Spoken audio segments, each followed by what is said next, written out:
In this world, there's two kinds of people, my friend. Those with loaded guns and those who dig. Broadcasting from a Montana wilderness fortress at the headwaters of the Missouri, this is Matt Christiansen Live.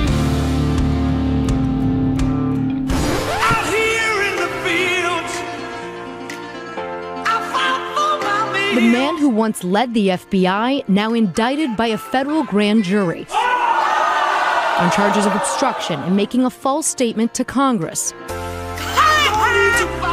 Good. There are costs to standing up to Donald Trump. Wow. We will not live on our knees, and you shouldn't either. I dare you, fucking bitch! Fear is the tool of a tyrant, but I'm not afraid. Wow. My heart is broken for the Department of Justice. I hope instead you are engaged and you will vote like your beloved country depends upon it, which it does. Wow. I doubt it. You are fake news. Ooh, don't do it. Very fake news. You talk like a fag and your shit's all retarded. Round them all up. These people are sick pedophile groomers. Bingo. Fed. All right, America, go to the YouTube right now. Skag free whoever he is. Dude, Matt straight up sucks. How dare you? In 5, 4, 3. I can't do it. We'll do it live. Fuck it, we'll do it live. Hello and welcome to the show. This is Matt Christiansen Live, a proud duct tape production for Sunday, September 28th, 2025. Thank you for tuning in. Sitting shotgun tonight is our friend Mark Aaron. He is Canadian, but we do allow it. Welcome back. Saddle up, partner. Good to see you again. Thank you. Follow Mark on X at LibertyMAaron, linked in the description. I'm back after another quick break. I was gone all of August, came back for a couple of weeks. Thanks for patience with the interruptions lately, but I do have good news and good reason for that. I hope my third son, Archer Jack Christiansen, was born in the early hours of Friday, September 19th.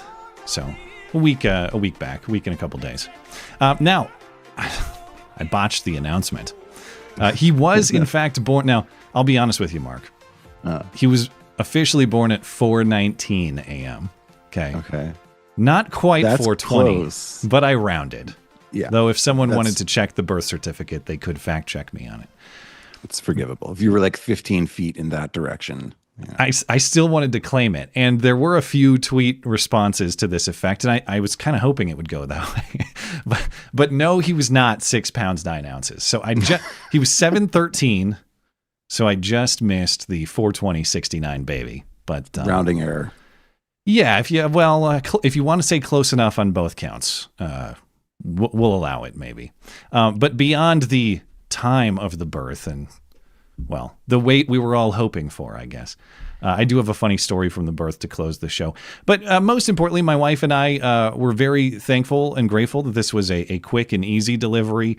Now it's just, it's just on Mom and I to strategize how to handle 3 of these kids under 5. Our oldest son, Calvin, just turned 4 at the start of the month. So we got 2 of them running around causing havoc and then a third just sleeping for now. But we're trying to, stop the others from terrorizing him. So that's a lot. It gets easier the more you add. So now just go to 20. We're going full dog. Go raise each other. Yeah. Yeah. But of course, my parents help out a lot. So they've been very helpful over the last week and they will continue to be. We're very grateful for them. Very grateful to all of you in the audience for your well-wishing and your prayers. Much appreciated. And I'll talk a little bit more about the birth later on in the show.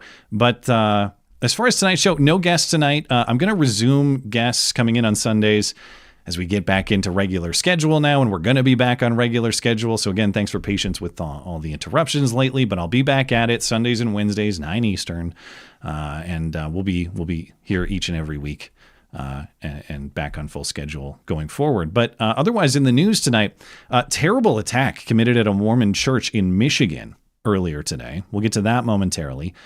A newly installed federal prosecutor in Virginia secures an indictment against former FBI Director James Comey on charges of lying to Congress and obstruction.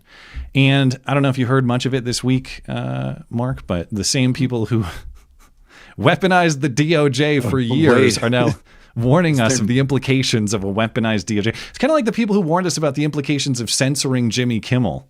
I noticed you guys didn't have much to say for the last decade or so. It's everything's ironic. Well, they say it with such a straight face that I knew they had to have something of a serious argument. I'll get to that later. I consulted a CNN editorial today to figure out why the charges brought against James Comey are totally different than the charges brought against Donald Trump. I'm not convinced, but the argument is out there.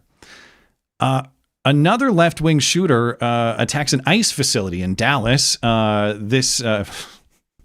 was he right-wing? They always spin these into right-wing. Maybe you spin it into right-wing because he only killed illegal immigrant detainees, I believe. 2 of them, wounded 1 or 2 more, just shooting at a van, an ICE van in Dallas.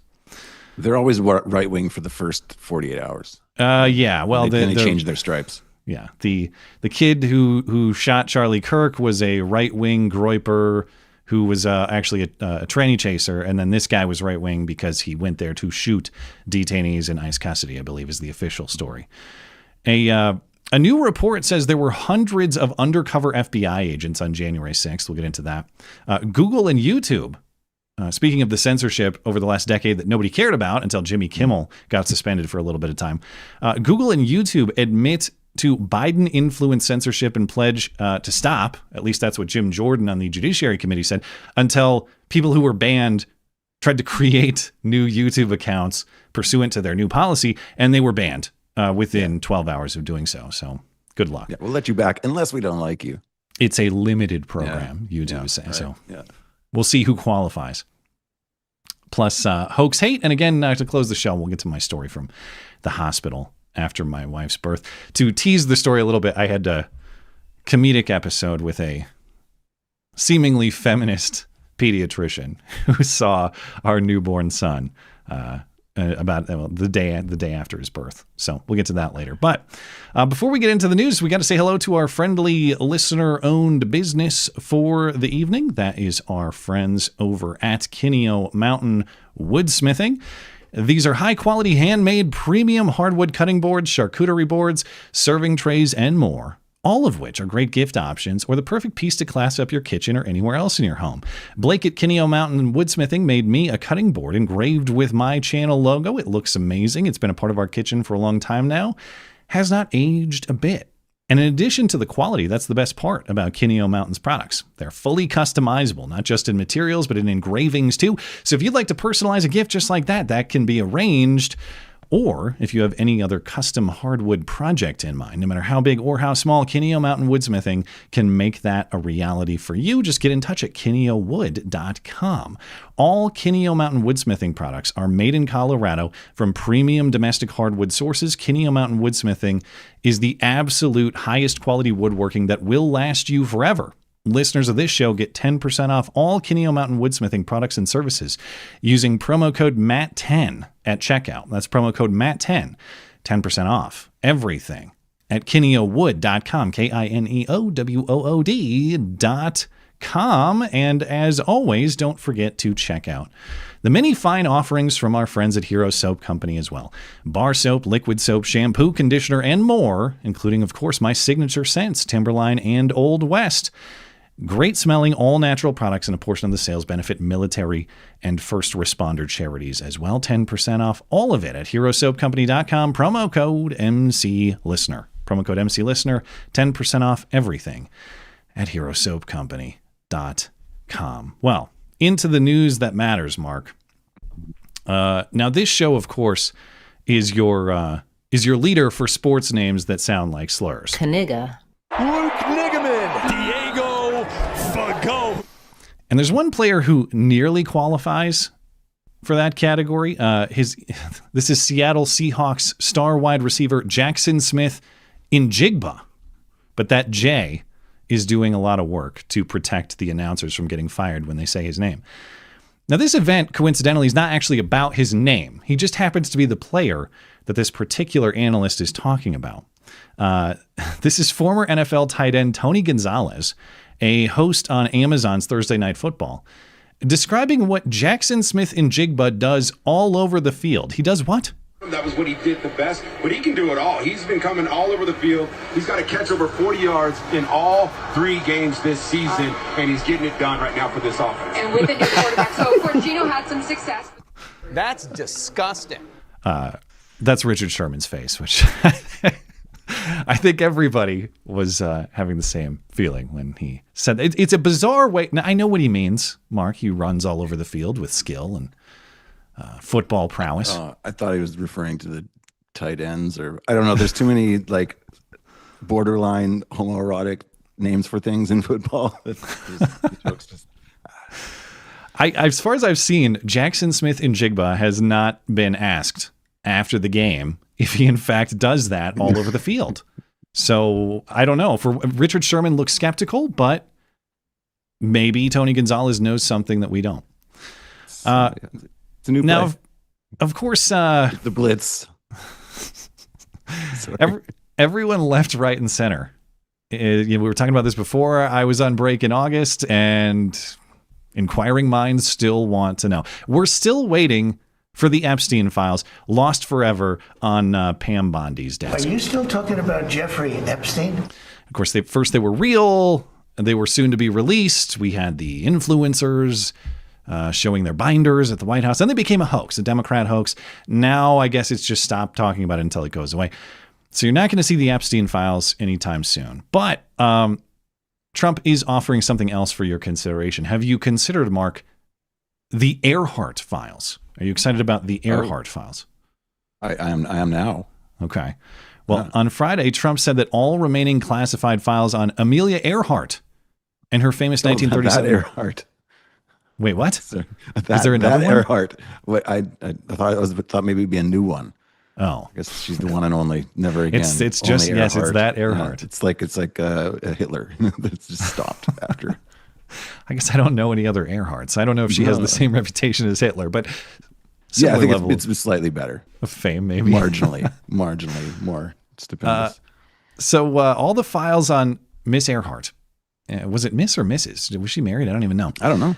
Anyway, all the files on her famous 1937 disappearance will be declassified. Now, what are we going to learn about Amelia Earhart? Unclear. We don't know how many classified records there are on Earhart or what federal agencies even have these records.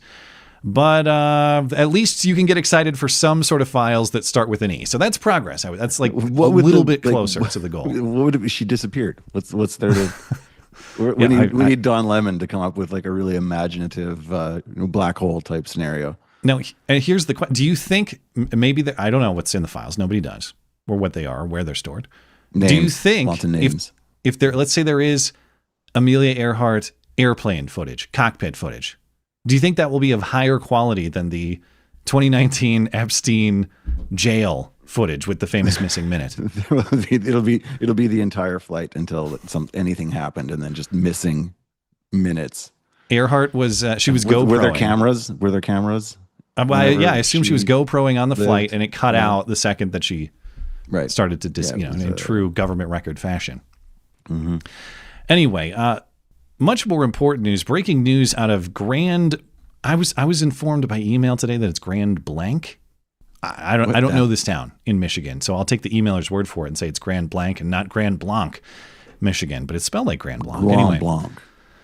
Yeah, it looks like it's something that you as a French Canadian would have authority to pronounce. Not French Canadian, but I am very good at butchering French. Yeah, so you're in the company of French Canadians. I would go with Grand Blanc, like Mont Blanc. Well, we'll allow that. This is a Northwest Blanc Detroit. is just a redaction because they don't want us to know. I think that's the name of the town. Yeah. Anyway, this is a Northwest Detroit suburb, and a 40-year-old man identified as Thomas Jacob Sanford, who is a Marine veteran of the Iraq War. This is the guy who committed this attack today. He rammed a vehicle through the front of the church during a Sunday service. This is a Mormon church in Grand Blanc. He began shooting and then set fire to the building in what in what became just a giant fire. There's some footage of that fire here. The fire has been extinguished. It was earlier today. Police still believe there may be additional victims inside who did not escape the fire in time. Police arrived and exchanged gunfire and killed this guy. As of the information I saw within the last couple hours, it's 2 dead, 8 wounded. I'm unclear if the 2 dead includes the shooter or if that's separate from the shooter. But there was another press conference scheduled for just before showtime tonight. I think producer Tim is watching that. So if there's any additional information on this attack, he will catch us up with that. Speaking of, I didn't tell you before showtime, but if you're not hopped in the Discord server, maybe you want, just in case Tim hops in. Are you able to hop in? I'm in Discord there, server? but all right, I'm paused. Well, there you go. I think I'm in the right one. We'll find out. Yeah, well, I could look while we do a little bit of live production here. Does anyone doesn't matter. Does anyone know anything about this? I hadn't even heard of this yet. I mean, he shot up a church, so that would kind of hint toward his motivation, but he's an ex-Marine and he looks very, very sane and normal in that picture. So, yeah, that's one way to put it. I don't no flags there. Yeah, I don't know what the source of this photo is, but as far as an official motive, we don't yet know. The police say the attacker acted alone, armed with what they're saying is an assault rifle, so presumably an AR setup, something similar. But this report in Gateway Pundit earlier today, they looked at the property where this guy comes from. He lived in nearby Burton, Michigan, and they were looking at the property on Google Maps, and they're reporting that the property has some sort of anti-Trump sign on it. It's a Trump-Pence sign on a stop sign, so presumably, stop Trump Pence would be the intended message. Is that connected to the shooting? Is that even the shooters? I don't know his living situation. Like, who lived at the house? Is he the one who trailer? Yeah. Are we looking at the house right now? Is that his living situation? Yeah. How current is the photo? It says June 2025, I guess, on the Google Maps record. So relatively recent. Did the shooter have some kind of personal connection to the church? So far unclear. But if there is more information, Tim will catch us up and speaking of, Tim is texting me right now. What is Tim saying? Tim says update 5 dead, including the shooter. 2 were shot. They wouldn't say what the other causes of death were. Still clearing the church. Okay, so those could be shooting deaths. They could be fire deaths. We do know that the attacker walked in, started shooting, and also lit the fire himself. There was some question as to how the fire started earlier today. Police are saying he did it. Like, however he did it, he lit it on fire. So that's interesting. That's not easy. It can't be that easy to light a building like that on fire. I mean, unless you brought some type of incendiary device or explosives or something. Yeah, I mean, you could do it if you got a Molotov or something like that. If you have some type of fuel or accelerant and you've got a flame, thrower. I don't know. Yeah, I don't know what he was running, but he clearly created a massive fire at this place. Well, so obviously, our condolences to everyone. Yes, who didn't make it. And we'll update with any information if it becomes available during the stream. But it's just part of this. It's really sad that I'm starting. It's just like, it's just another church shooting, bombing. Yeah. Well, the fact that some of this is sort of, I wouldn't say it's routine, but of course we are in a very violent time in the news cycle. And so the norm of crazy is getting adjusted quite harshly in real time. And we'll see. Did this guy have a political motive or a religious? I mean, anytime you attack a church, you have to assume I don't like that church for reasons of faith or doctrine or ideology or whatever. But I guess what I'm asking is, did he have some personal involvement with that church? So we have no social media, no nothing. Not that I'm aware of. Because it would be good to know if he was an attendee of that church. Yeah. Don't know. But even there, I mean, we had there's a couple shooters this summer who, went and shot up the Christian school that they had been a part of. So even if he was a member of that church, it doesn't really speak to which side of the ideological framework he's coming from. So, yeah. Yeah. We'll wait. Yeah. I'm sure they'll release the manifesto right away. It depends on the content. Yeah. If it is some way inspired by Trump, you'll see it tomorrow. If it is maybe of left-wing persuasion, it will get buried right alongside the Nashville Manifesto. Yeah. Well, we know the silence tells us everything. Yeah. Well, it could be just that. Well, I guess what I find odd too, and we don't know this to be the case yet because this happened earlier today. So for all I know, there's like a whole depth of social media content from this guy, but I don't see any published just yet. It does seem like there's a string of these shooters, attackers being like totally offline previously. There's not a lot known about the ICE shooter that we'll get to later.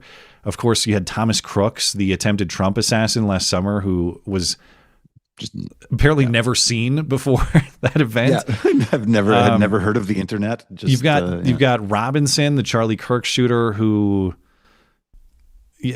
obviously he has what's going on with his roommate, and we have some clues about him, but it's not like he had an extensive record of online presence that we could piece together. And I know not everybody's interested in that. Not everybody is pursuing a career as an influencer or something, but we do live in a time where people voluntarily post all sorts of details about their life all the time.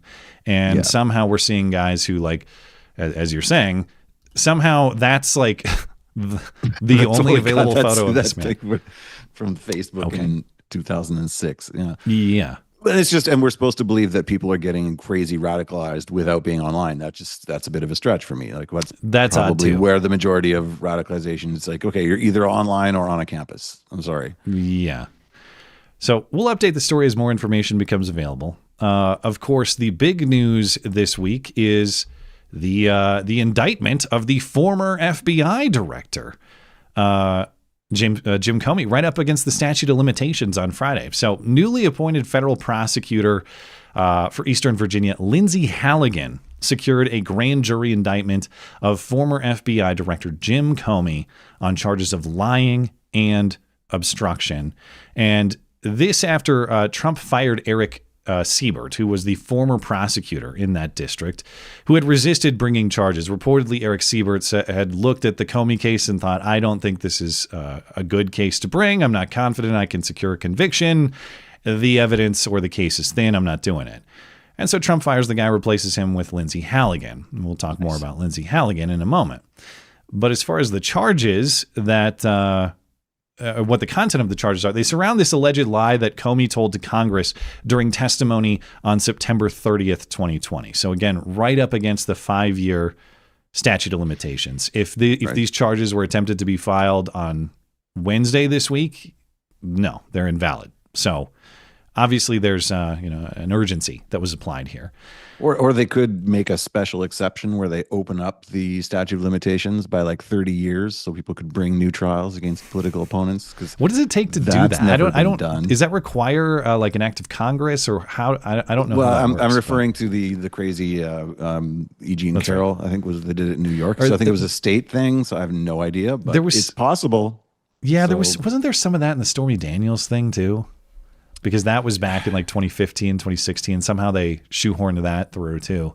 I think it was because there was a statute of limitations on the misdemeanor, but they shoehorned it into a felony, which removed it from that limitation. I can't recall something. But basically every rule has been stretched beyond the conceivable, like what would be the norm, whatever. And God forbid someone actually have a valid case and bring that against them. So the indictment alleges that Comey lied when he said he had not authorized somebody else at the FBI to be an anonymous news source to leak information about, at the time, the Hillary Clinton investigation and her email server and all that, leak information about that investigation to the press. So here's the testimony in question. The charges against Comey allege he then lied to Congress about that when he reaffirmed testimony he gave in 2017 during a 2020 Senate hearing. Chairman Grassley asked you point blank, quote, have you ever been an anonymous source in news reports about matters relating to the Trump investigation or the Clinton investigation? You responded under oath, quote, never. He then asked you, quote, have you ever authorized someone else at the FBI to be an anonymous source in news reports about the Trump investigation or the Clinton administration? You responded again under oath, no. I can only speak to my testimony. I stand by what the testimony you summarized that I gave in May of 2017. Okay, so the indictment says that Comey knew that statement was false because he had authorized Daniel Richman, who's a close friend and law professor at Columbia, to be this leaking channel. So the indictment itself doesn't give us much more information than that. You can see it here. It's like a page and a paragraph. So not a lot of specific information here. That doesn't mean that prosecutors don't have more information about it or more evidence. But there are some signs of weakness here, and I'll get to more of that in a moment. It's also notable that the prosecutor, Halligan, did seek an additional charge for Comey. Again, a perjury charge, lying under oath to Congress, this time for a statement made about Hillary Clinton in 2016. This was another piece of Senate testimony. He was talking to Lindsey Graham at the time. Comey was asked if he had prior knowledge of a plan from Hillary Clinton during the 2016 campaign to damage Trump, which, of course, we know there was all the Russiagate stuff going on. That a lot of that originated with Hillary Clinton and her campaign, research paid for by the campaign. And Comey said at the time, that doesn't ring any bells with me. Now, the failed charge. Yeah. Is that a literal statement? I don't. Even that is.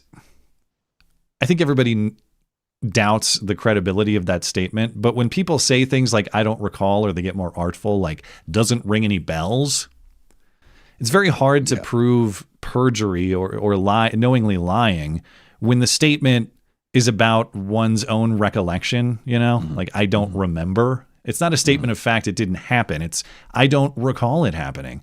And it's very hard to get in a person's mind to show that they did recall unless you have definitive statements to the contrary. Now, in this case, there are some potential definitive statements to the contrary from other people, not from Comey himself. So it'll be a question of, do you trust the other people?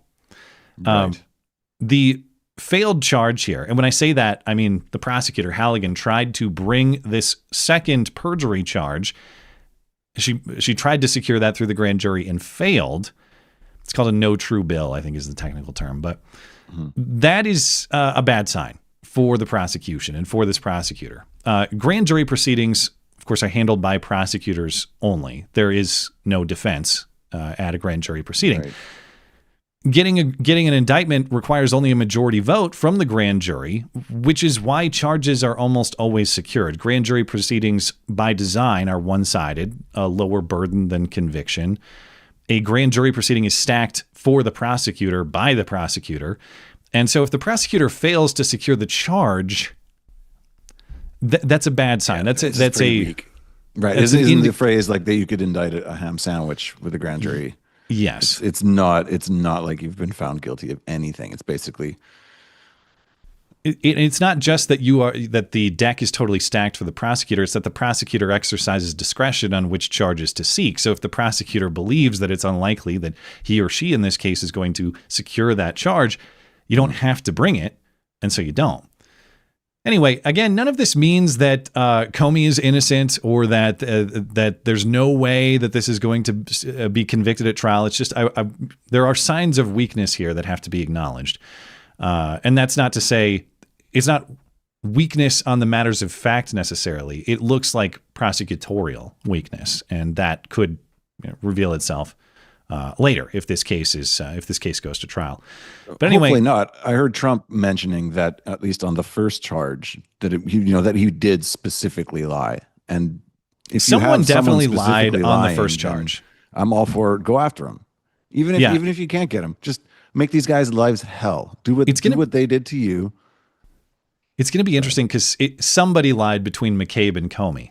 But as I'll get to in a moment, there's enough to prosecute. Okay, go ahead. Sorry. Yeah. So as I'll get to, what you have is a potential showdown between McCabe and Comey. McCabe being the former deputy director under Comey, who has made conflicting statements with what Comey is saying. So do you get a Comey v. McCabe, who's the liar battle at trial? Yes. It could definitely go that way. Before we get into that, we've got Comey's response. So after the indictment dropped, Jim Comey posted a video on Instagram. I assume this is not his lawyer's advice just to immediately post on social media about the charges that were just dropped against you, but that's what he did. He says he's innocent, he's not afraid, and he welcomes the forthcoming trial. My family and I have known for years that there are costs to standing up to Donald Trump, but we couldn't imagine ourselves living any other way. We will not live on our knees, and you shouldn't either.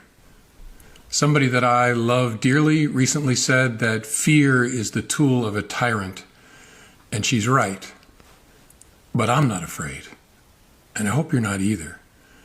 I hope instead you are engaged, you are paying attention, and you will vote like your beloved country depends upon it, which it does. My heart is broken for the Department of Justice, but I have great confidence in the federal judicial system, and I'm innocent. So let's have a trial and keep the faith. Shut up, faggot. Whether he's innocent thing, or... As soon as he said innocent, he gave a laugh tell. Are you into the body language? Oh, for sure. Oh, yeah. Okay. It's laugh tells are almost 100% always bang on. And if you can't get a word out of your mouth without inadvertently laughing, it means you are 100% lying. And he did it right there. I feel like I'm guilty of that though. I got a little bit of that Kamala gene where I start laughing at things that aren't that funny. Start cackling uncontrollably. I don't know if I'm as bad as her, but I share that a little bit. I laugh a lot while I talk, so I'm just always lying, I guess. But his was very specific, right on the word innocent.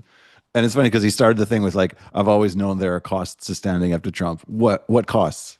Yeah, your book tour, your book sales, and then he turns it to go vote. Like, first of all, like you're supposed to be non-political. Yeah, and is there an election going? Like, when did this turn into a campaign?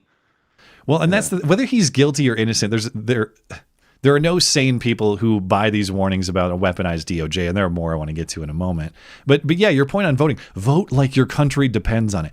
I don't know if you know, Jim, but people did. That's what they did this last election cycle. They saw corruption coming out of the DOJ, and they didn't like it, and they voted to stop it. And actually, a lot of them, and I wouldn't say all, of course, because there's certainly a segment of independent voters who don't like this sort of stuff and want to see it stopped. But a lot of people voted intentionally for revenge.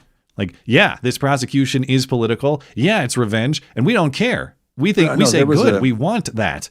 There was a chant back in 2016 that I remember quite distinctly that they raised a big fuss about. What they voted for, lock her up. Yeah. Yeah. What people were voting for in 2016, a lot in 2020, and again in 2024, was to get people like Jim Comey out of D.C. They are voting in response to a corrupt Justice Department. This is the choice that they made. And to act like the political motive is new to the justice. The DOJ has been nothing but a political tool for years now. It's just a change in the political direction that's happening here. But to the legal case and the question that's going to matter here, did Jim Comey actually lie? Now, some of the supporting evidence that Comey lied is based on statements, as I mentioned, from Andrew McCabe, who's the former FBI director under Comey. And McCabe admitted that he directed his special assistant, Lisa Page, to leak information to the Wall Street Journal prior to the 2016 election. That leak was about the Clinton investigation. And again, it was all her emails and all that stuff. But the point of this leak, that this was going on, and the leak about the Clinton investigation was not an anti-Hillary thing. It was to counter the narrative at the time that the FBI was going easy on Hillary Clinton. So Andy McCabe was leaking information to the Wall Street Journal about about investigations into Hillary that was intended to show, see, we're going after Hillary. See, we're not in the tank for Hillary. That was the point. And that leak was against FBI protocol. Publicly acknowledging the investigation was against, the standard procedure at the FBI. And so McCabe has said that Comey himself authorized this communication, this leaking. Comey says he didn't. When Comey responds to Ted Cruz in the Senate there and stands by what he said in 2017, I didn't authorize this leaking, that's the disconnect. McCabe says he did. Comey says he did not. And so Comey has a possible or plausible defense here of, I'm not lying, Andy McCabe is the liar. And we know that Andy McCabe has lied about a whole bunch of stuff, so it's totally in his character to lie. I don't know. Comey can resolve his case that way if he wants to, or at least that's a plausible defense. And the Inspector General's report that investigated this issue found that McCabe lied on multiple occasions, including to Comey himself. So Comey's defense there is, this is Andy McCabe behavior that fits the pattern. Mm-hmm. But as I mentioned, this does create the crazy possibility that McCabe is put on the stand for the prosecution. Mm-hmm. And McCabe would probably have to say under oath, either Comey's lying or I, Andy McCabe, am lying. Yeah. And then it's an interesting question. It's not just a legal dilemma there. Well, but then would his testimony even count if he's personally, because you've got a bit of a conflict of interest there. If you're trusting a liar to not lie to save his ass. Yeah, and how much is that testimony worth? Prosecutors would give him. Would he be given some kind of immunity or something? I don't know how that would work out. But then if you give him immunity, then you're incentivizing him. So well, yeah, and if I'm the defense, the first thing I say is the Trump line. That guy's a what was the famous debate line? This guy's a liar, and that guy's a con artist, talking about Ted Cruz and I didn't hear Rubio. This would be like 2015. Yeah. You say like, this guy lies, and he's lying now. But so there's the legal question, and then there's kind of a personal question, because McCabe and Comey have sort of a feud between them, and both of them hate Trump with a fiery passion. So it's going to create this weird hate triangle. Like, does McCabe hate Comey? Would he align with Trump to get Comey, or would he align with Comey to stick it to Trump? How would these alliances form? Would be potentially interesting to watch. Mm-hmm. Another angle for Comey and his potential defense here, the question that prompted the lie is fairly specific. Ted Cruz asked Comey if he had authorized the leak. It's a different question, like, did you have knowledge of the leak? This is a question that asked, like, did you approve this? Did you direct this? Did you authorize this? So for Comey, there's a defense potentially on what exactly is meant by the question. When the question was, did you authorize this? Well, he might have even had knowledge of it, but that doesn't mean that he gave it the thumbs up, which was sort of the question that was asked to him. There are a lot of procedural elements here that also may work in Comey's favor, not just the question as to the facts of the charge, but as I mentioned, you have significant prosecutor inexperience here. Do we know anything about this new prosecutor?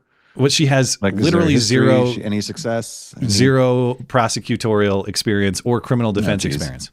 So we've got another Pam Bondi on our hands. Well, Pam Bondi was a state AG, so whatever you think of Pam Bondi, she has more experience. I'm trying to figure it out. Lindsay Halligan. Pam Bondi. Yeah, okay. Lindsay Halligan is not a prosecutor. She's she is now, but prior to this, she was not. She's a 36-year-old Trump ally who practiced international law. Not international, insurance law. Oh, okay. Insurance law. In Florida. So likewise, prosecutors from Florida, we're just getting right back into the Pam Bondi bag of tricks here. But she has never prosecuted a single criminal case. Jeez. She's also never done criminal defense, though she was involved in supporting Trump's Mar-a-Lago. She was there when the FBI raided Mar-a-Lago for classified documents, and she was involved in that. But she's not defended Trump in court, though she was a personal lawyer or ally of Trump's. So you got prosecutorial inexperience, which is going to be a potential problem. The judge on the case is Michael Nachmanoff. I'm not sure how to say his name, but he's a Biden appointee. And once Comey is arraigned next month, his lawyers are almost certainly going to seek to have this case dismissed, potentially at a malicious prosecution angle. That is to say, this charge was brought for political reasons. I'm being targeted for political reasons. And that defense or that claim against the charges could be viewed more favorably in light of Trump public posts about this sort of thing. Trump has posted multiple times on Truth Social. We had the one to Pam Bondi last week or whenever that was, urging the prosecution of multiple people, including Jim Comey himself. And then after the charge was dropped, Trump is posting that Jim Comey is a dirty cop. I'm not even saying these things like, I don't like Jim Comey. I'm not saying he's a clean cop, but I do know that it's not helpful for the prosecution to be making these sorts of statements because it helps a defense claim of malicious prosecution. So yeah, you're basically handing them the excuse to say, well, she's only doing it because Trump told her to, and not because this is where the evidence led. And if this case does go to trial, not only does Comey have some of these plausible defense angles, and not only you might have a judge that is sympathetic to some grounds for dismissal, if it does go to a trial, you're going to have a jury in Virginia that's probably more politically friendly to Comey than other places might be. Remember, you need a unanimous jury to convict. And in a jury trial like this, can you do a motion to dismiss? Yeah, my understanding is that the lawyers for Comey are going to be able to go to this judge and request dismissal of the case on potentially several different grounds. One of them being, we're just being targeted for political reasons. And if you've got a Biden judge, it's the odds of this being successful are pretty slim, but there's no reason not to try. Yeah, and I want to get into that in a moment because it sounds like I'm dumping all over this, and this is just me setting up the point that the idea that you're going to see like Comey convicted in court and going to jail for this reason, probably not. I just don't see that as likely. But again, the one thing I'll say, and it's a big asterisk, is we don't know what evidence the prosecutor has. Grand jury proceedings are secretive. We don't know what she presented.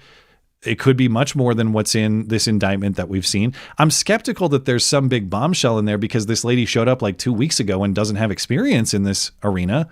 But it's possible that she's sitting on information fresh off Pam Bondi's mystery desk that none of us have seen before. But all of that is a question of how this plays out in court. And really this prosecution is as political as it is legal. I know we're supposed to run away from that point, and that's the charge that is being painted in the media this week. Oh, political prosecution. Trump has weaponized the DOJ. We'll hear in a moment Democrats calling this a political prosecution, like it's outside of the norm that they created. I don't think people should run away from that point. Yeah, it is a political prosecution. And you, Democrats, you made that the norm. You made that the norm when you raided Mar-a-Lago. You made that the norm with the Stormy Daniels bullshit that you mentioned earlier, the Alvin Bragg stuff in New York. You made that the norm with the Fani Willis, Jerry Springer show in Georgia. You made that the norm with Jack Smith, who shouldn't have even been a special counsel appointed by Merrick Garland, who also went after all of their political opponents in the citizenry. Remember people showing up at school board meetings or people protesting abortion clinics, all the ways that they weaponized the DOJ to go after their political opposition, not just Donald Trump, but well beyond him. January 6th, of course, more news on that later. Making these people prisoners on terms that were so outside the norm of what they were convicted on. So my point is that I don't think you necessarily run away from this is a political prosecution talking point. I think any honest person would acknowledge that this is political in its motivation. It's just a question of, is that justified or not? And to the point of eye for an eye you can't do eye for an eye, Okay, eye for an eye is Joe Biden rotting in prison and the next Democrat candidate getting charged too. This is like a drop of their own medicine. And so no, we're nowhere near, we're eons away from eye for an eye. This is, again, I'm sort of split mind. I wouldn't mind living in a world where politicians just locked each other up forever, because I can't stand almost all of them. But that aside, that they were stretching the rules in every way possible, locking up innocent people, going after people for nothing. I mean, Roger Stone, what did he go away for? It was just hit the Zoom like button. Something. How did that happen? That was not me. Someone gave it a thumbs up. How did that? Okay, we'll take great it as point, Mark. Mark. Take it as a compliment. Yeah, Roger Stone, go ahead. And so I wouldn't really be super happy if they're going after them for total bullshit just because they are their political rivals. But if you have something, prosecute it. This is what I'm sick of. If there's so much, there's got to be tons of stuff you could get on this guy. Would prosecute Fauci. There's a million people who should be spending the rest of their lives in court, if not in jail. The Fauci case on perjury to me is much more solid than this one. Again, I'm not saying that Jim Comey didn't lie. I'm just saying perjured himself. Fauci you can definitely get, and Fauci should be got. And I am surprised. Popular. I would say that, like, of all the stuff that Jim Comey potentially has done, this is it. Maybe it's not, though. Yeah, I can't believe that. Like, they've got cash. Go raid his desk and, check the servers. There's got to be all kinds of stuff. Check his hard drive many times. Yeah. So I want to talk a little bit because you're making the point on political wisdom here, really, and I want to add a little bit more to that too, because I had a lot of thoughts on this. My initial reaction was, okay, kind of a flimsy case. So it's politically risky because if this comes back if it's dismissed or if there's an acquittal, man, you're really it's going to look like that political prosecution that you're talking about where it's total bullshit. Not only is it a political prosecution, but it's on totally weak, flimsy bullshit grounds. And the more I thought about it, I thought, so what though? Like even if there's a dismissal or there's an acquittal, is Trump going to suffer for turning the DOJ back on these people? I doubt it. A lot of the reason that he was elected, as we discussed, was specifically to get them. So you got to at least try. Mm-hmm. But one of the reasons, as I thought about this, the reason you have to at least try is because paradoxically, it's the only way out of this sort of behavior. Because if Democrats continue to criminally charge their opposition, as we watched them do over the course of the last couple of years, and Republicans are never willing to use that tool, there's this untenable imbalance in the country. Mm-hmm. One side is trying to put their opposition in jail, and the other just never responds because they think it's immoral or they're above it or what. It is bad to the point that you're making. Do I want a country where it's forever criminal prosecution war? No, of course not. But there's a question of how do you stop this from becoming more of a norm than it already has become? Because the country can't sustain if whoever's in power just prosecutes. Well, if one in side constantly does it and the other side doesn't nip it in the bud with retribution. I mean, and there's many other topics. I mean, I don't know if we'll get to some of them tonight, but there's not just the political prosecutions where the Democrats have crossed the line. I mean, they're in straight up revolt statewide, doing sanctuary states, sanctuary cities. They're killing police officers. They're executing, political speakers. Like there's a lot of lone wolves with unknown motives attacking lately. It's just, completely undescribable. There's no stochastic terrorism. They're not going out basically telling people to. I mean, this is like even the guy in the UK was like slit their throats, and he faced no charges. I didn't even see that one. Oh yeah, as a Labor candidate said he wants to slit the throats of the alt-right. Metaphorically, nothing. And this is in a country where they're locking up. What is it, like 3,000 people a month for posts online? But at this point, I see is them that as a true stat? Oh yeah, it's off the charts. 3,000 a month. Don't quote me on it, but tweets? it's like 30,000 a year or 3,000 a month. I could believe it. I'm gonna have to look that up. But to me, if you've ever raised kids or teenagers, the kids need boundaries, and this is all I see of the general people on the left right now is they're just screaming for like, please bring down the law on us. And they're not going to stop until you do. Right now, they're entitled, and they're going to get worse until they feel pain. So and that's just it. It's like, how do you stop this sort of behavior? And when I say that, I mean, for now, just the political prosecutions. I'm not even talking about the violence, because the solutions are do nothing and say, well, we shouldn't be doing that, as they keep doing it. It's not a solution. No, it's making it worse. And then the country decays to violence. So that's another alternative. And don't put me in the bad people club, YouTube, and ban me and say I can't rejoin, even though you supposedly had a policy that you can't. I'm not advocating for violence. I'm saying that if this continues, violence will be a consequence because there is no rule of law anymore. So we're advocating for law and order. Yes. And I want everyone who even like went a toe over the legal line, make an example. Do what they did to the January 6ers, which was like, you know what, you got no one's above the law. Punish them to the fullest extent. Everyone that's out at these protests, if they're doing anything that even remotely, like you don't have a permit, round them all up. You don't have to put them away for life, but give them some type of tangible consequence, and they'll stop. I was thinking about this because I thought, am I seriously arguing you have to politically prosecute to stop the political prosecutions? Yes. And as I thought about it, I thought, yeah, I know that sounds like a contradiction and it sounds like a paradox, but here's the way I reached my conclusion on this. It's something like a self-defense situation. And I know it's not a perfect analogy because it's not like individual to individual. It's kind of group to group at this point, or political faction to political faction. But look at it this way. I don't want to deploy lethal force against anybody. I'm not looking to do that. But if you present there, me, Matt. Sorry, what was that? Well, you're alone there. Oh, so okay. Some people favor lethal force. I'm going to opt out of that. But if you present me with lethal force, I have to respond. If I just throw my hands up and say, well, the use of violence is unacceptable, I won't participate in that. Guess what? They pull the trigger. It's bang. I'm dead. When someone is victimizing you, not stopping them is a moral failure. So this to me is not a question of like it's bullying, right? What's the new rule? You know, if someone is bullying you, you punch them in the nose. You have to defend yourself. Or and these people they will get worse and worse and worse until you put your foot down. And they are the aggressors in this tactic.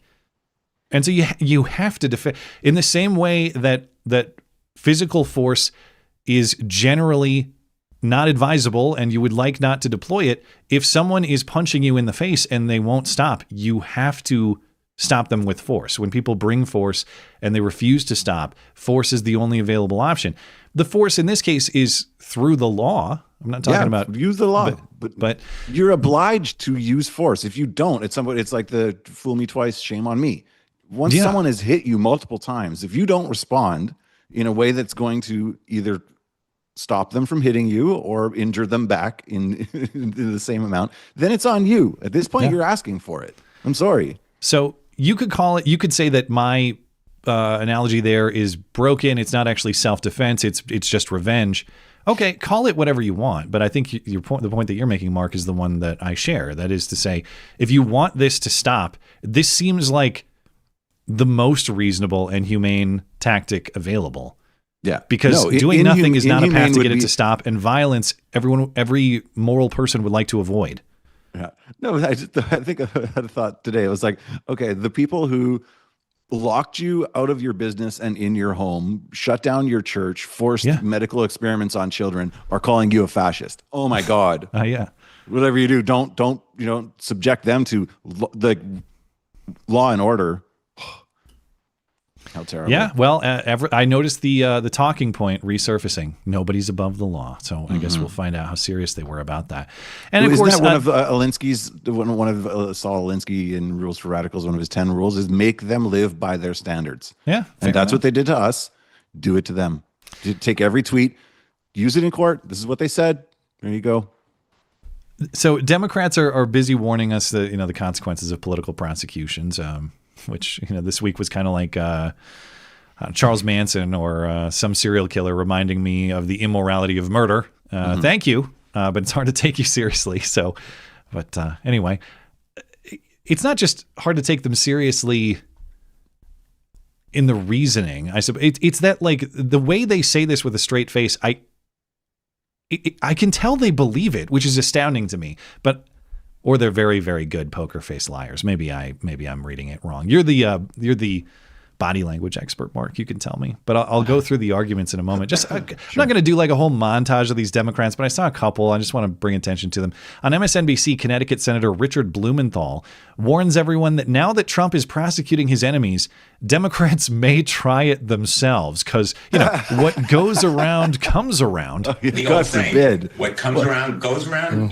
Today it's a Republican president, but degrading the democracy and ruining, literally perverting the great ethos and tradition of the Department of Justice, where I was in awe when I walked through those halls as a federal prosecutor.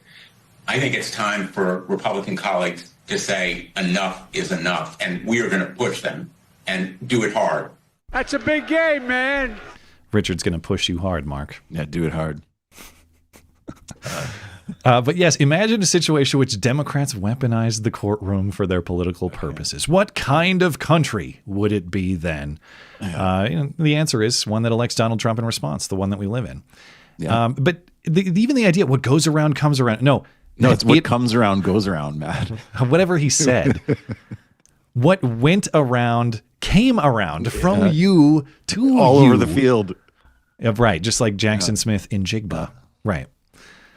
Then you have Senate Minority Leader Chuck Schumer, who was on Meet the Press this morning, and he said no president has ever used the tactics that Trump is now using. He has turned this judicial system to be his own political fighter, do what he wants politically, so that he tells them to go after people he doesn't like. He tells them to exonerate people that he likes. So many people are getting pardoned and this and that. He has turned this Justice Department into his own political watchdog. It's horrible. No president has done this. This is what autocrats do. Yes, no president has done this. I guess he's technically correct because Biden was just an auto pen. Is that what he's saying? Yeah, maybe. Yeah, we had the auto pen president, so maybe he was not specifically involved. In fact, that's part of the defense for CNN's defense of why the Trump charges were legitimate, but this one is not. Mm-hmm. But yeah, it was just the deep state doing it. You had not only Biden's DOJ, of course, you had the Obama DOJ working with Hillary Clinton to cook up the Russiagate nonsense. So this has been a part of the last two Democrat administrations and what was very close to being the third in Hillary Clinton in 2016. But I wanted to go because, like I said, they say these things with such straight faces that they either believe it or they are very gifted liars. Before I get into CNN's argument, I'll ask you, Mark, do you believe they are, do you think they believe what they're saying, or are they just very convincing liars with great poker faces? Oh, no, I don't think for a second they don't know they're not full of shit. These are Democratic politicians. Like the only thing they know is they know how stupid their voters are. And that's it. And they're not even trying to convince the other side. They're like, I know that the media is going to repeat whatever I say, and my like sub 80 IQ base will lap it up because that's what they want to hear. That's it.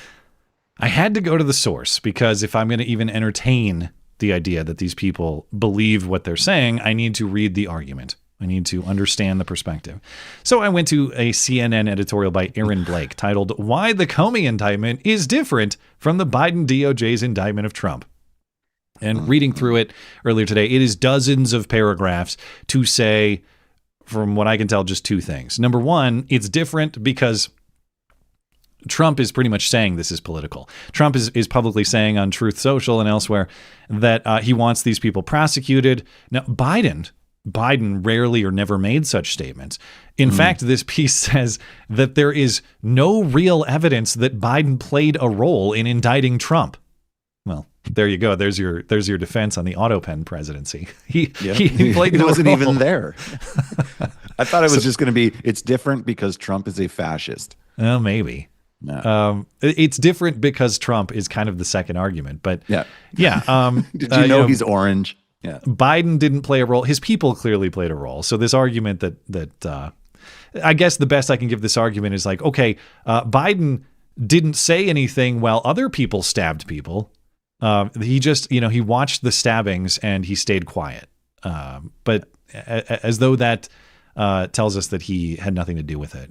All the times he came and all the times he came all over and spoke out against political prosecutions while he was in power. That's what they're referring to, right? I guess.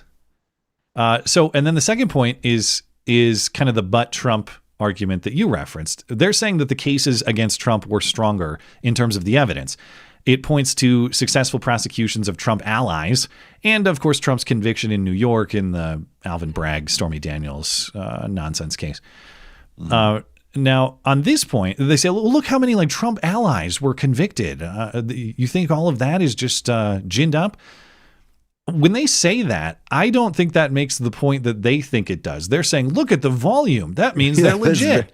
This is very circular logic. It's totally different when we did it because we did so much of it. I think it means the opposite. I think it means you did a giant mountain of bullshit instead of just a little bit. Yeah, see how justified we were, though, because we did it to everybody. Yeah. So the opposite argument is just as credible based on that set of facts. But as far as the Trump New York conviction, as you mentioned earlier, that was a completely new legal theory never actually applied prior. And anyone who says that that was legitimate, ask them the simple question, okay, in basic terms, layman terms, explain to me the law that Donald Trump broke in New York and the actions that he committed to break that law. Well, and they can't because nobody can. Wasn't he even not found guilty? He was found like civilly liable, like some kind of weird weasel term. That's the E. Jean Carroll one, which supposedly he raped her in a department store dressing room. And somehow they found him liable for like fingering her, but not raping. No, I think they found him liable for defamation because he said he wouldn't rape her. Something like that. It was but like that's that convoluted. What I'm talking about is like, the Alvin Bragg story. I'm not rapeable. That's like the Sargon bit too. Yeah, this wouldn't even rape Sargon level. Yeah. I'm talking about the Alvin Bragg Stormy Daniels one, where they said that because he paid Stormy Daniels to shut up, that was actually a campaign contribution under federal law, even though federal prosecutors didn't want to prosecute it, and they shoehorned that into a business record keeping violation in New York law. The way they did that was never previously applied is they used federal law to convert what would be a misdemeanor into a felony in a way nobody's ever done in the state of New York. So obviously it was... Yeah, and it was only because it was not political in any way. Right. That's where the evidence led, and they had no choice. Yeah, that's why it was totally novel theory. Like item in the wrong column, and made a giant trial out of it. I also don't like this reasoning of, well, the prosecution was successful, therefore it means the prosecution was legitimate. Successful insofar as it produced a conviction. Well, okay, but when... I get the logic, but when Jim Comey, if Jim Comey is convicted, and again, I don't think that's the likely outcome here, but it's certainly a possible one. Let's say that at trial, Jim Comey is convicted. Would this author then turn around and say, well, guess it wasn't political. Guess it was legit. Right. After all, jury of his peers convicted him. My point is, like, the legitimacy of a prosecution can't be measured by the conviction alone. To me, it's like measuring the legitimacy of a war by who won the war. I need to know the circumstances that led to the war to decide who was more justified or who was more right in the conflict. If I just look at the outcome of the war, people say that about the Civil War all the time, for example, like, we had a war about that and it's settled. Okay, but simply the fact that the Union won the war can't be the reason why you think the Union was correct, can it? You have to have some, like, let's say that the Confederacy won the war and the Union lost, and there was going forward some sort of Confederate States of America that was a separate country. Would you then say, we decided that long ago, the Confederacy won? I suspect you have some moral principle that you're pursuing when you say that is not just they won the war so they were right. But that is the argument in this case. They won the court case, so they were right. Well, court cases we try to minimize it. We don't want wrongful convictions. We don't want the wrong outcome in court proceedings, which is why we have all sorts of protections against it. But mistakes and bad outcomes happen. And so to me, just looking at the result of a trial or any other legal proceeding, that doesn't tell me that the proceeding was inherently legitimate. But that seems to be the conclusion here. It's supposed to, though, right? Like, if I had any faith in the judicial system, and the problem, especially if you look at these prosecutions of Trump and his allies, and the tricks that they pulled, and the stacked juries, and the biased judges, so then the argument is right. But I don't know if your analogy to war is a good one, because in a war, I mean, I'm not going to get into the American Civil War is a really interesting one, where I think what you're taught is that the North was the good guys, and that's why they won, because they were the good guys. And you don't have to qualify it for me. I understand the Northern aggression, sir. Yeah, I don't know that that's the most correct interpretation of who was on the right side morally in that war. But with the legal system, the whole idea is that the outcome does validate whether or not the prosecution was justified. And if you're found guilty, then yeah. And if you're not found guilty, then clearly it wasn't justified. Or at least that's how it's supposed to be if you had a good unbiased system. So I guess what I'm saying is the same logic could apply to, say, the O.J. Simpson trial. Well, wasn't a legitimate prosecution because it resulted in acquittal. Okay. I mean, I have some points of dispute about that. You're bringing up good ones here, yeah. Anyway. All right. There's another development in Trump legal world about birthright citizenship that I want to get to, but we are past due for a break to get into our super chats. So let's take some super chats, Mark, and catch up with those. Unless you had more to say about Comey. I didn't mean to cut you off there. No. About him personally, I got nothing. Lock him up. Nothing nice to say, at least, I assume. Yeah. Okay, over on YouTube and Tippy Stream, Kevin Volk says, congrats on another healthy baby boy, Matt. If I can ask you and my other brothers and sisters in Christ to help keep me and my wife in your prayers. We're expecting our 4th child any day now. Well, we love you. You're very special. God bless you. Congratulations to your family. And 4 kids is quite the accomplishment. Maybe one day we'll catch up. But appreciate it, Kevin. All the best to you and your wife. Esoterica Unbound, says, welcome to what I chauvinistically call real parenting. When the kids outnumber mom and dad and you have to abandon the delusions of being in control of your life, it's humbling and liberating. That's one way to put it. Yep. I have a little bit of a cheat code with grandma and grandpa so close by, and so the numbers are potentially still in my favor when they need to be. But yeah, our oldest Calvin is like right at the age where he can start kind of being helpful. He just turned 4. Mm-hmm. So we can kind of give him... And they really want to at that age. That's the best thing. You're like, okay, well, go do that. So he's kind of exiting the like toddler rebellion phase, which is nice. Because even if you're right that he wants to help. So even if he's mistaken or in his helping... The help can be more work than it profits, but it's the intent is there, which is nice. Exactly. Yeah. Our 2-year-old, not even 2, our middle boy he'll turn 2 in December, and he's just like spiking toys on the baby. He doesn't give a crap. So we gotta try to correct that. But thank you, Esoterica Unbound. Griff Nizzle says, congrats on number 3. Hopefully he looks like Ping 2 and not a trans Lex Luthor. Okay. Jeez. I got nothing. Well, I guess you're calling my son a potential trans Lex Luthor. I thought he was calling me a trans Lex Luthor. What's a Ping 2? Ping 2 is a nickname given to my wife by the audience. It's a long story as to how that nickname originated, but we'll just leave it there. Inside bit that goes back a long, long way. Sure. Ninja Kitty Bonks. You had sex 3 times. Doesn't mean you ain't gay. I mean, well, I try to prove it whether you guys believe me or not. It means you are extremely virile. I've had good luck so far. Yeah. Apparently all I have are Y chromosomes though. I'm incapable of making girls. So we'll see if that fortune changes. I forget if it's not too personal to ask. You have boys and girls? 3 girls, 1 boy. 3 girls. Okay, so you've had the experience. So you've done the 4-bit, and you also have experience with both. But where does the girl land? Is she younger, older? No, the one boy, 3 girls. Oh yes, the boy is second youngest. But they're okay. So it was staggered. Yeah, exactly. But I come from a family of 5 boys, so sometimes you just that's the way it goes. My best friend sent on girl number 3, same as you. Yeah. All right, so you're 3 boys. 3 girls. Sometimes you just it's what it is. Yeah. I won't be disappointed. I'm thankful for whatever God gives me, of course, and I'm thrilled to have sons and can't wait to watch them become men. But I know that there's something different about raising a daughter, and I would just like to have that experience. So I don't know. Keep going. Yeah, it's great till they're 14.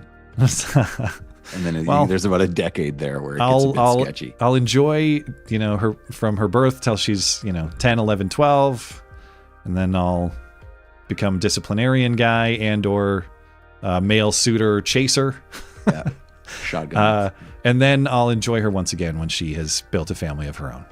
That will be the intent. Exactly. Bright Eye Security, can you interview Jordan Page, the Christian libertarian singer?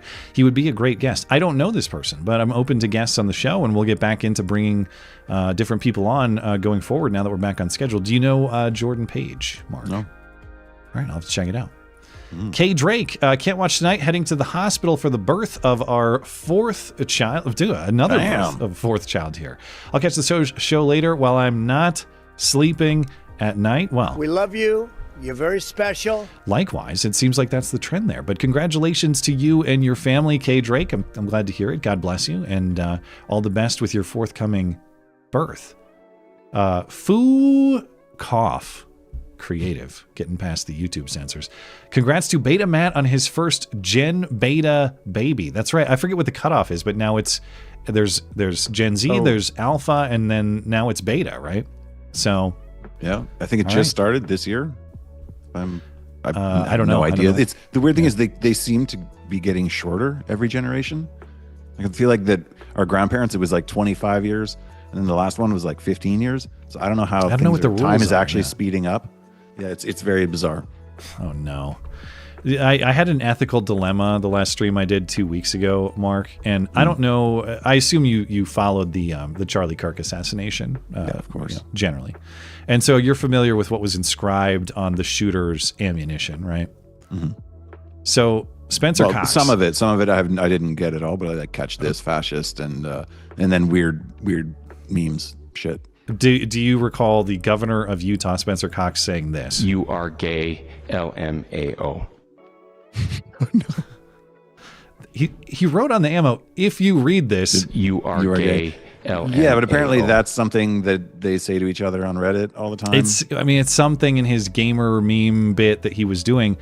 But Newbie of Death Review, Superchats, if you read this, you are gay, LMAO. My ethical dilemma was I've never heard a politician stand at a podium and say that. So the soundbite is like A+. However, the context for the soundbite is horrific. It hurts, yeah. And so I thought, can I deploy this soundbite? Is that? I don't know. I have to be tasteful with that button, I think. But I certainly saved it onto. You get one a show. Okay. For 90 days and then have at it. Okay. Well, this one I'm blaming on Newbie of Death Review. Thanks for your support for the show. I appreciate it. I'm never going to delete it from the soundboard. I just definitely requires some discretion. It's a classic in the making. So yeah, you got to hang on to it. All right. Fair enough. Over on Rumble, Elbot. I am not going to be niggardly. Thank you, Elbot. As always, very much appreciated. Ninja Kitty's over there, too. He says, did the kitty stutter? You still gay. Okay, so just everywhere on YouTube, Rumble, I'm getting called out for my my child's... I just have children as a smokescreen to conceal my true identity. You got me. Yakko, 1977. It's encouraging to see Comey indicted, but it's always lots of talk and no consequences when it comes to the treason of the deep state that runs things behind the scenes. I'm not holding my breath. Well, to the prior point, I'm like, this is the best you can do against Comey. Yeah, the T word. I mean, when's that? Speaking of eye for an eye, when are we going to bring the only constitutionally defined charge, treason? We're going to do that one? Yeah. Don't get me started. So many trials. I want people in stocks in the town square. I want. I had my libertarian phase like everyone else, and now I'm like, no. Without law and order and structure and borders in the nation, you can't have liberty. So we got to start enforcing shit hardcore. There are prerequisites, and hey, tyrants given the Big Bird costume or made tomato targets by pillory in town square. Mm-hmm. Those are the preconditions for American liberty in many ways. Yeah. No, I love the idea. It's because let the people deal with justice. Public mockery, I think, is fair in that way. Dangerous Spaces. Oh, sorry. Spirit of Lexington. I'm Mormon. Leadership changed a policy a couple of years ago to say we shouldn't concealed carry in church. This is why I ignore that directive. Man, yeah. I mean, in general, I think it's wise for any person to carry everywhere they are in public. And I know that sometimes that's not legal. Obviously, you have to decide for yourself what risks you're willing to take in that regard. And I'm not advocating anybody violate the law. However, where there are, at least in my state, like state of Montana, if there's a store or some other, a church or whatever else, I want to respect property rights. I get it. I'm not looking to disobey any particular person, but with the amount of crazy, like, I'm not looking to disrespect their property, I would say.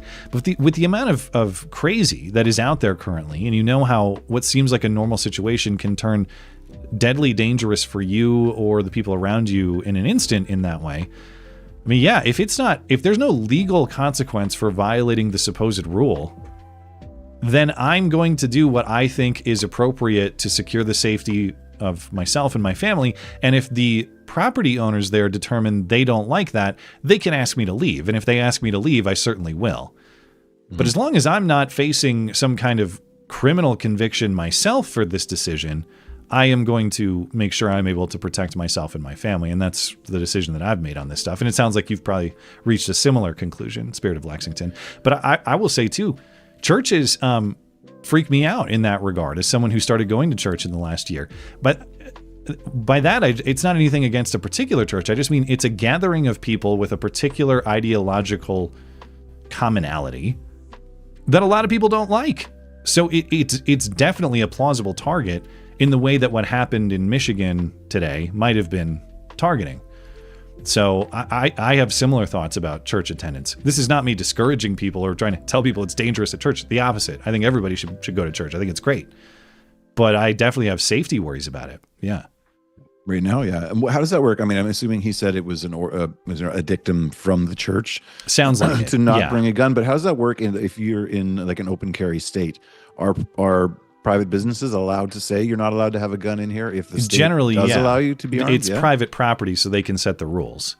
It just means the state is not going to prosecute you for carrying. Right. In Montana, I could imagine I don't need to let you in my house with a gun if I don't want. Right. Right. Yeah. In Montana, we used to have a law. The law said you can't carry in banks, schools, and establishments that serve alcohol, even if you yourself are not intoxicated. That has since changed. And now, like, you can't be carrying if you're drunk, but merely being in a restaurant that serves alcohol, for example, is not, the state's not going to prosecute you for carrying in that sort of place. But yeah. Thank you, Spirit of Lexington. God bless, and I hope safety for your church. Yeah. Dangerous Spaces. Congrats on baby number 3. Thank you. I remember your second baby had so much hair, he damn near looked like Billy Joe Armstrong from Green Day. He kind of did. Hope you and Ping 2 are settled into being parents of now 3 kids. And this baby Archer has similar, thicker black hair like that, but it's not as thick as our second son Hayden. And Hayden's hair, all our kids were born with black hair, and then it fell out and then became lighter. And Calvin's still blonde, and Hayden's like a darker brown now. So just because this kid's got black hair today, I don't know what color. No, it doesn't mean anything. It's very common that they're born with like a full head of hair and then goes out and totally changes. How much hair does Billy Joe Armstrong have? Look up the Green Day guy. Is he known for his hair? It is very. It's very infant-like hair. He's got a bit of a mop, right? Yeah. I can pull it up. Let me get a picture of Billy Joe Armstrong. You know this guy. Let's see. I don't think of hairy man and Billy Joe Armstrong comes to mind. Let me pull it up. You'll I think of like, bad teeth. Like that, I guess, kinda. Okay. That kind of hair, okay. You know? Yeah, he's got the Misfits kind of thing. I guess I don't know. I don't know what kind of hair is. I'm familiar with the Misfits music, but I don't know what they look like. So I don't know. Think it's like that, but I'm not sure. Thank you, Dangerous Spaces. Back to he also says, what frustrates me is the idea that you can't charge political opposition from the other side. You're just declaring support for open corruption. Do whatever the fuck you want and you won't be punished. Yeah, well, clearly there are degrees of legitimacy in the prosecution of these people, like you're saying, Mark. So there are some people that absolutely committed crimes, and there are others who just happen to be political opposition, and maybe you kind of scratch at what you can get them on. But yeah, the standard can't be like no prosecution of political figures ever, because if anybody's corrupt in this society and probably needs justice, who better than politicians? They are among the biggest crooks that exist. Yeah, no, I'm not for people getting prosecuted simply because they are politicians. However, politicians should be prosecuted more than any other group of people that exist. Thank you, Dangerous Spaces. For their crimes. Whitley, Congrats, Matt, on your latest baby. Here's some diaper money. Thank you. Got a lot of diapers to buy for sure. Yes. You still have 2 in diapers then? I get 2. Yeah, Calvin is mostly potty trained. Diapers at 2? Yeah. So, but I had to make a trip just the other day to get the diaper bin liners, you know? If you got like a diaper genie, or I forget exactly which one we have. But even that, like you want to get a bunch of those, is like $40 for a big pack of diaper liners. Don't you just do Amazon subscriptions? Just set them up. We don't, but maybe it's cheaper that way. I don't know. I'm telling you, it's less work. You're going to Costco like 3 times a week. You know? Yeah, maybe that is the answer. Thank you, Me Whitley. Appreciate it. And we'll put that to good diaper use. Over on Odyssey, let's see. Blankets is sending me a bunch of memes. Something about Israeli TikTok ownership. Now, I haven't followed the TikTok for sale very closely. So that was the thing that's TikTok is going to be banned, or they're forced to sell to an American company. That's been the story for like the last year or two. Mm-hmm. Did the Israeli government get involved? Or that's one thing I've missed when I've been gone the last couple of weeks. I've heard like just sort of whispers around the edge of that. I'm not sure if any of it is legit. It could just be that a Jew or 2 are somehow involved, and of course that means it's Mossad. And the Jews are running the world. So I don't know how direct the link is, if there is any direct link. I've heard conspiracy theories on one side or another that basically the pro-Zionist, pro-Trump side of MAGA-ish are the ones being given the sweetheart deals in the social media area. Okay. And they're sort of going after that to buy up the stuff, sort of take over. This is like the Ben Shapiro trying to take over TPUSA. And I keep hearing stuff like that, but I haven't seen anything really concrete to link it to it other than the general conspiratorial type of perspective on it. So, who knows? Well, this meme convinced me. Okay, well, there you go. Yeah. Also, the meme about pregnant liberal women chugging Tylenol to own Trump. That was pretty funny. Did you hear there was one that I don't know if it was true, but a nurse posted a thing on Instagram that a pregnant woman did OD on Tylenol. OD? Like 20, I didn't even know you could OD on Tylenol, but oh yeah, no, you can. It's one of the things sense. that's very common because it shuts down your organs if you take too much of it, and you're especially susceptible. If you're pregnant, your system's already taxed, and so she was like on life support 25 weeks in. Whatever the safety is, whatever the connection to autism may or may not be, the sort of woman who hates Trump more than she loves her own baby is a psychopath. And if you're willing to just chug substances and potentially put your baby at risk to own Trump. And I know this is a small group of women. Even among the left-wing crazies, the number of women who are doing this is not large, but it's also not zero. Yeah. So, well, and I don't know if you have anything about the Tylenol autism thing, but I hadn't planned to talk about it tonight, but if you got something you want to say about it, I have just a minute kind of thing that I heard, and I was like, that's really interesting, actually. So basically what they've done by going after Tylenol and saying that's what's causing autism, they'll have to go to trial, and they can do discovery. And there's like Tylenol, a legal component to HHS saying this? Well, I don't know exactly all the details. Definitely not to the level of details that you would go into something. This is just a broad, like overall, this might be a possible perspective of why they're doing it. So Tylenol is Johnson & Johnson, or it was. They actually spun it off in like 2023. They separated it out to its own company, which kind of adds legitimacy to this possible scenario. If Tylenol has to, like, if they're opened up to prosecution, or not prosecution, but even lawsuits for liability, because Tylenol is not immune like the vaccine companies are. So they're going to have to try and prove that it was just someone, in order to win against Tylenol, someone would have to prove that it was only Tylenol and not Tylenol in conjunction with a vaccine. So then Tylenol is going to get all their lawyers to go try and prove that it's not just Tylenol and that it's Tylenol and the vaccine. So basically what they're doing is they're sicking Tylenol's lawyers on proving that it's another factor that's causing autism and not just Tylenol. And this is basically getting them to spend all their money on lawyers doing discovery and stuff into the vaccine companies and going after them in their own thing and taking it out of the Department of Justice hands and putting it in the courts and saying, you guys fight it out. Can you repeat the part of this stuff where you said all about the things? Sorry. It's get Tylenol to fight the vaccine companies to prove that it's not just Tylenol that's causing autism. Okay. So there's a big angle here.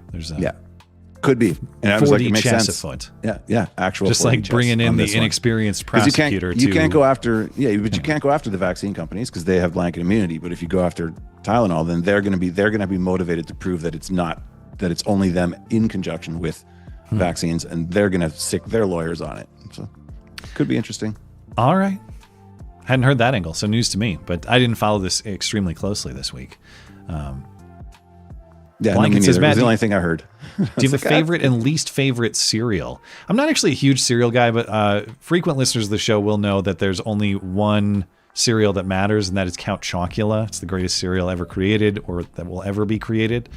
And Lucky Charms, with their attempt to reproduce it by making chocolate Lucky Charms, get out of here. It's not the same. Whatever the Count has done is significantly different. I will eat it. Like, I'll buy a box at Halloween and I'll eat it over the course of a couple of months and probably not even finish the box. That's how rarely I eat cereal. However, I was duped into I made an impulse buy when we were out shopping the other day, and that's because there was a Justin Jefferson Minnesota Vikings player cereal. Oh. And I thought, like Wheaties famous, or the like gritty player.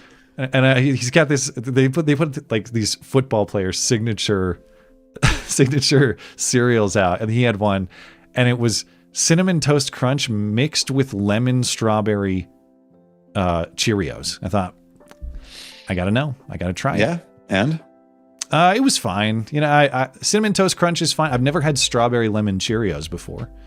I've never had cinnamon and lemon. You think that'd be a weird mix? It sounds odd, but it's okay. It's not like I'm dying to buy another box, but it's creative, so I'll give it credit for that. Why did I buy this stupid cereal? I have no defense. I just did. It was just a stupid impulse buy. And you were sober. Oh yeah. I'm a father of 3 boys. You think I drink to excess anymore? No, I didn't mean that kind of. Oh, different. Okay. Munchies, No, I definitely don't indulge in that. Cereal purchase. I'm trying to think of the last time I purchased cereal, and I don't think I was. We will. The test. We'll come back to your chats at the end of the show. I'll have to just circle back with you.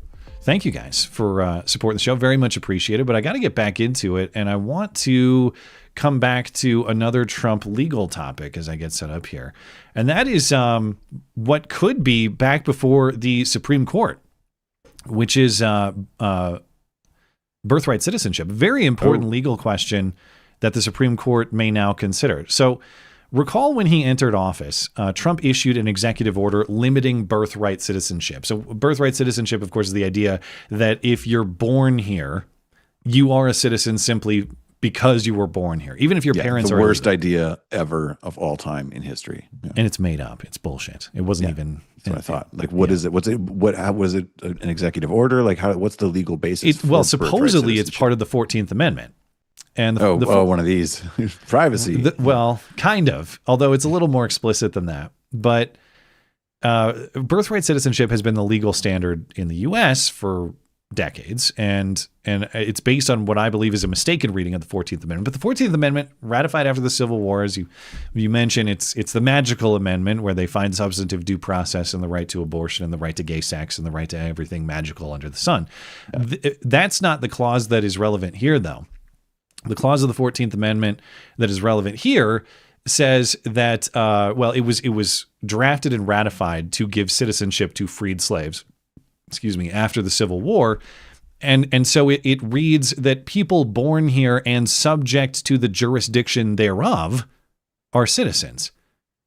What does that mean? It means people with a legal presence here. If you're a subject of our government and you're born here, you're a citizen. If you're not a subject of our government, just because you're born here doesn't mean that you get citizenship.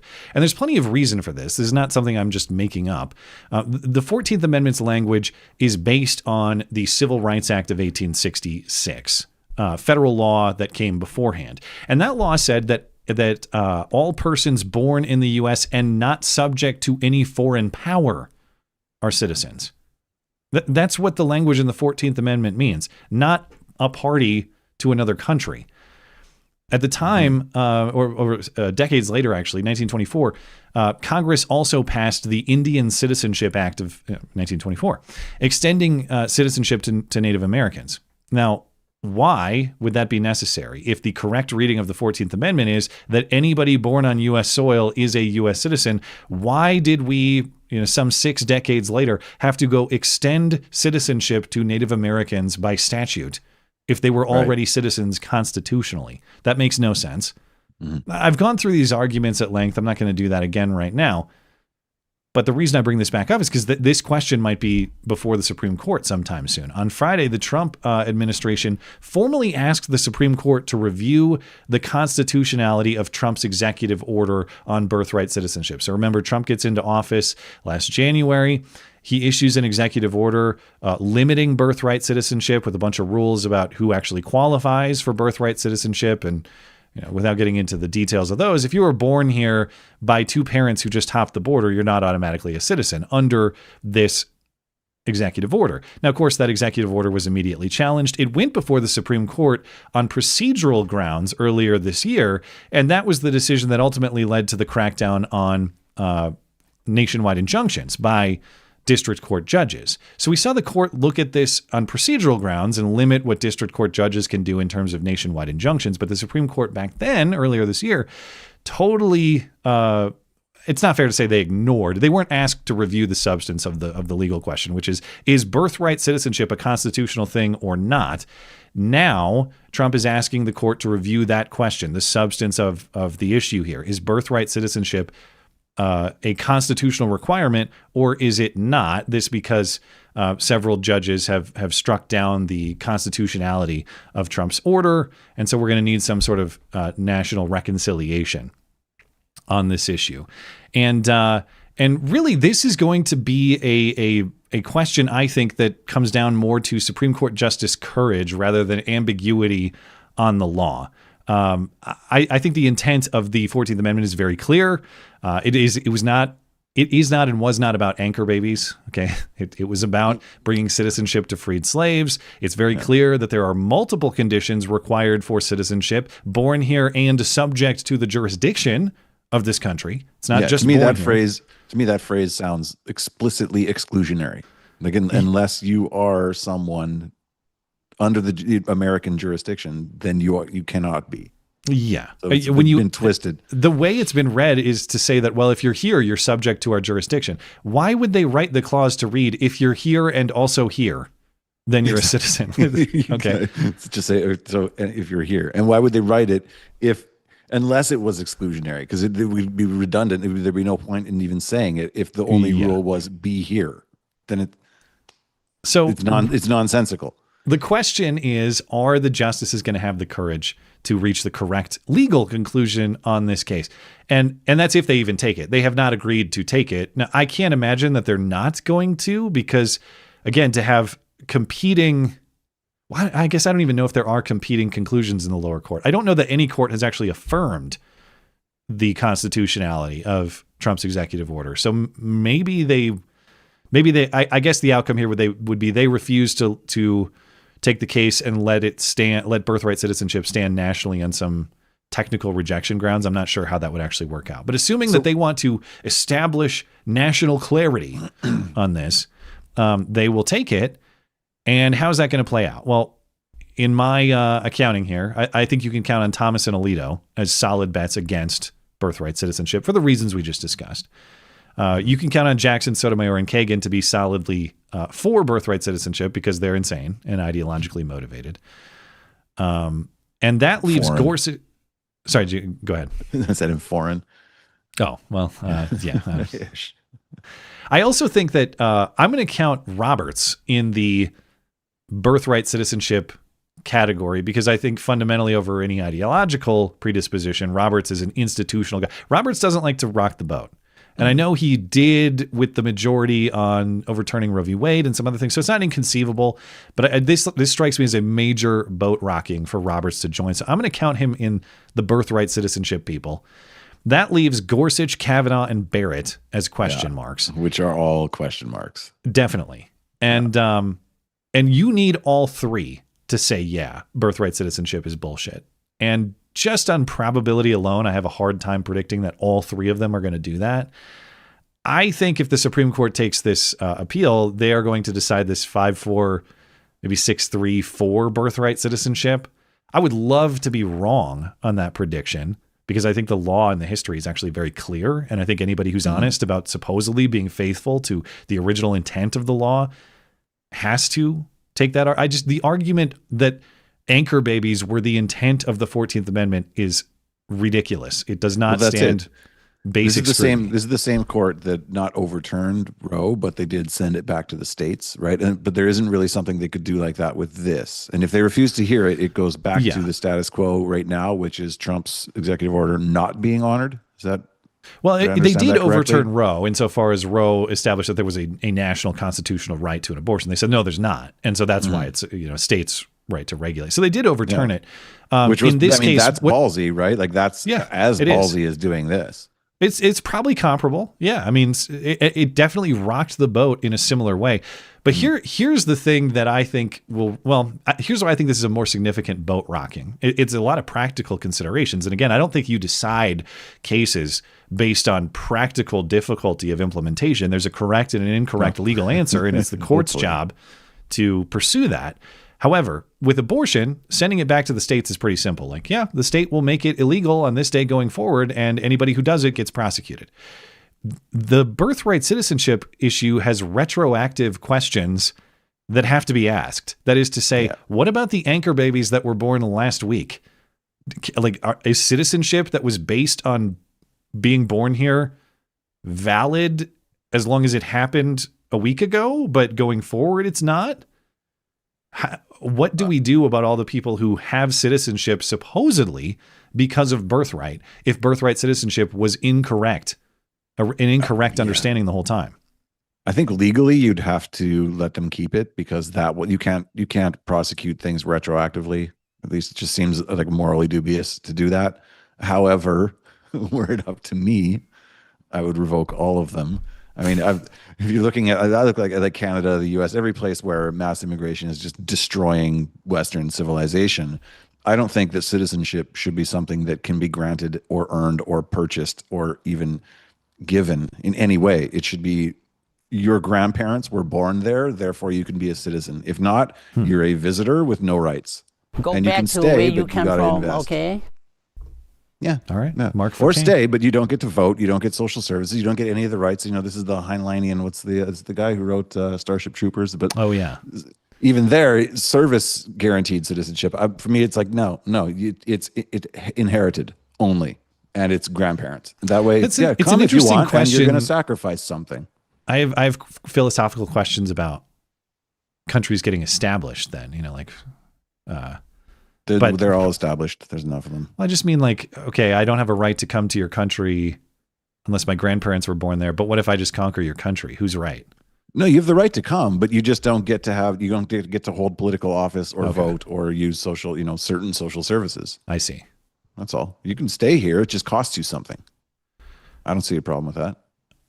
Okay. Yeah, maybe I'm not. Maybe I just misunderstand exactly what you meant. But okay. Because for my thing is like I don't think you should. I still have my libertarian instincts, which is that people should do things voluntarily, and I wouldn't say everybody get out, but the people that are here to take advantage, or like I get in arguments with people all the time claiming that they're Canadian because they've been here for 10 years. And like, no, you're not. You don't get that. You don't just adopt something. I don't believe in magic dirt. And if you have to set the standard somewhere, and if it's one, it could be argued whether it's one parent or two parents that can grant you citizenship, but you shouldn't be able to just show up on a plane. People used to get on a boat and cross the ocean, and half of them died, and then they got here, and then they dug a hole in the dirt and built a house out of logs, and there was a lot of earning back then. Yeah, a lot of earning, right? And then they weren't immigrants; these were pioneers who built a civilization from mud. And now you get on a plane and spend an hour in the sky, land, have a baby, bring over your whole family. It's like it's insane. Yeah. And you've got to set a standard somewhere. And for me, after thinking about it for at least an hour, I came up with that grandparents is the safest thing. And then you can decide what rights do citizens get versus non-citizens.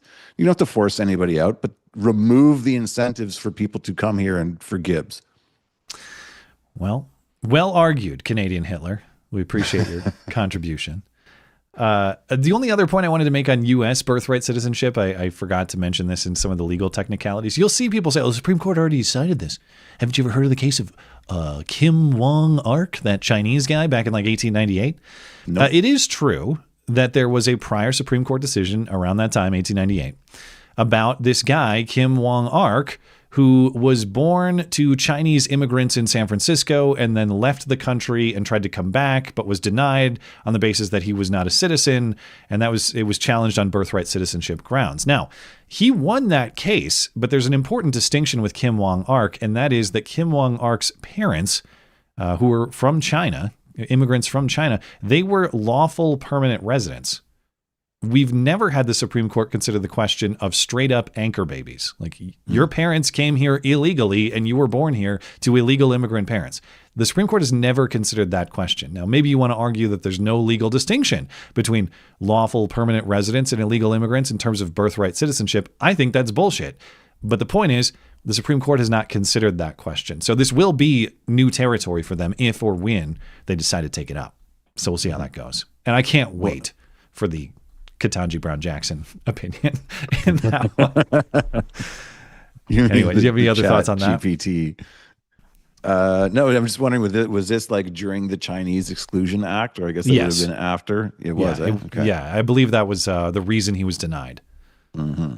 Yeah. So that throws another wrench in the gears of making it not really applicable to now. Yeah. Well, there was. Anyways, Godspeed, my Southern friends. Well, it's going to be that is going to be the most significant Supreme Court decision of probably since the Roe overturning.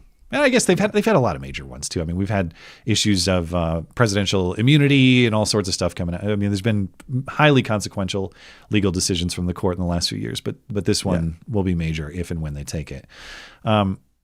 There was yet another significant episode of left-wing political violence this week, or what we're supposed to believe is, just another lone wolf with unknown, unexplained motive, and definitely way less common than all the right-wing violence that's going on all the time. That I fail to see the examples of, at least in recent months. But dead naming. What are you talking about? Oh, that's the right-wing violence is dead naming. Violence. Yeah. It's genocide, Matt. That's right. It leads to it, at least. But man, that genocide has been a long time coming. I'm still waiting to see the action. It's a moral genocide. In fact, I see the supposed victims of the genocide borderline committing their own, statistically speaking. But a 29-year-old shooter called Joshua, I've heard it pronounced John or Jan, but he took shots at an ICE facility in Dallas on Wednesday. And just like the Charlie Kirk shooter and just like Luigi Mangione in New York, the CEO assassin, he made inscriptions on his ammunition, including one that just says anti-ICE. I don't even know if you'd call that it doesn't look engraved, or etched. It just looks like he took a bic, a ballpoint pen. I don't know. Sharpie. Yeah, it must have maybe a little more heavy duty because I don't think ballpoint will write on metal, but it doesn't look like this was particularly skilled. And also the message is not creative. Like laser etching, have some class, guys. This is some cringe trend. Or maybe it was produced by your murder weapons. Like do it right. Yeah, has to be artful about it. Crayons, come on. This shooter also shot from a rooftop, and he also used a bolt-action rifle like the shooter in the Charlie Kirk assassination did. But Joshua John purchased this rifle legally in August. So presumably he had a clean prior record, unless there was some sort of lie on the paperwork or some sort of failure in the background check. But he purchased it at a gun store and went through the system back in August.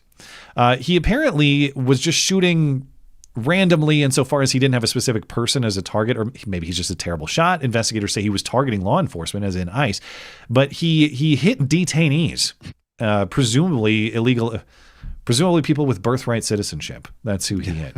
That's it. But he hit a lot of people, didn't he, with a bolt action? Well, he killed that's one, strange. I can understand, others. if you're going for one person, the bolt action, but that's strange that he wouldn't have a semi-auto.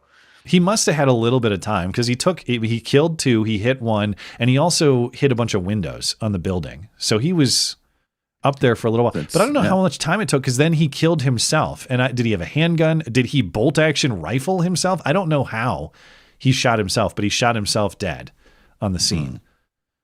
Yeah, it's odd. And they're all odd. We just can't have one that's just like clean. It's always like, even the other one, the Kirk one, it's like,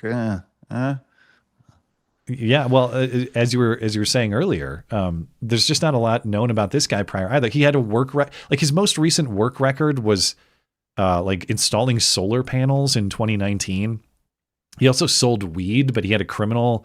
Well, actually, I need to check up on that because wasn't that in this story? I thought, okay, in 2016 he was charged in Texas with delivering marijuana in an amount greater than a quarter ounce, but less than 5 pounds. He pleaded guilty to the felony. Wait a minute.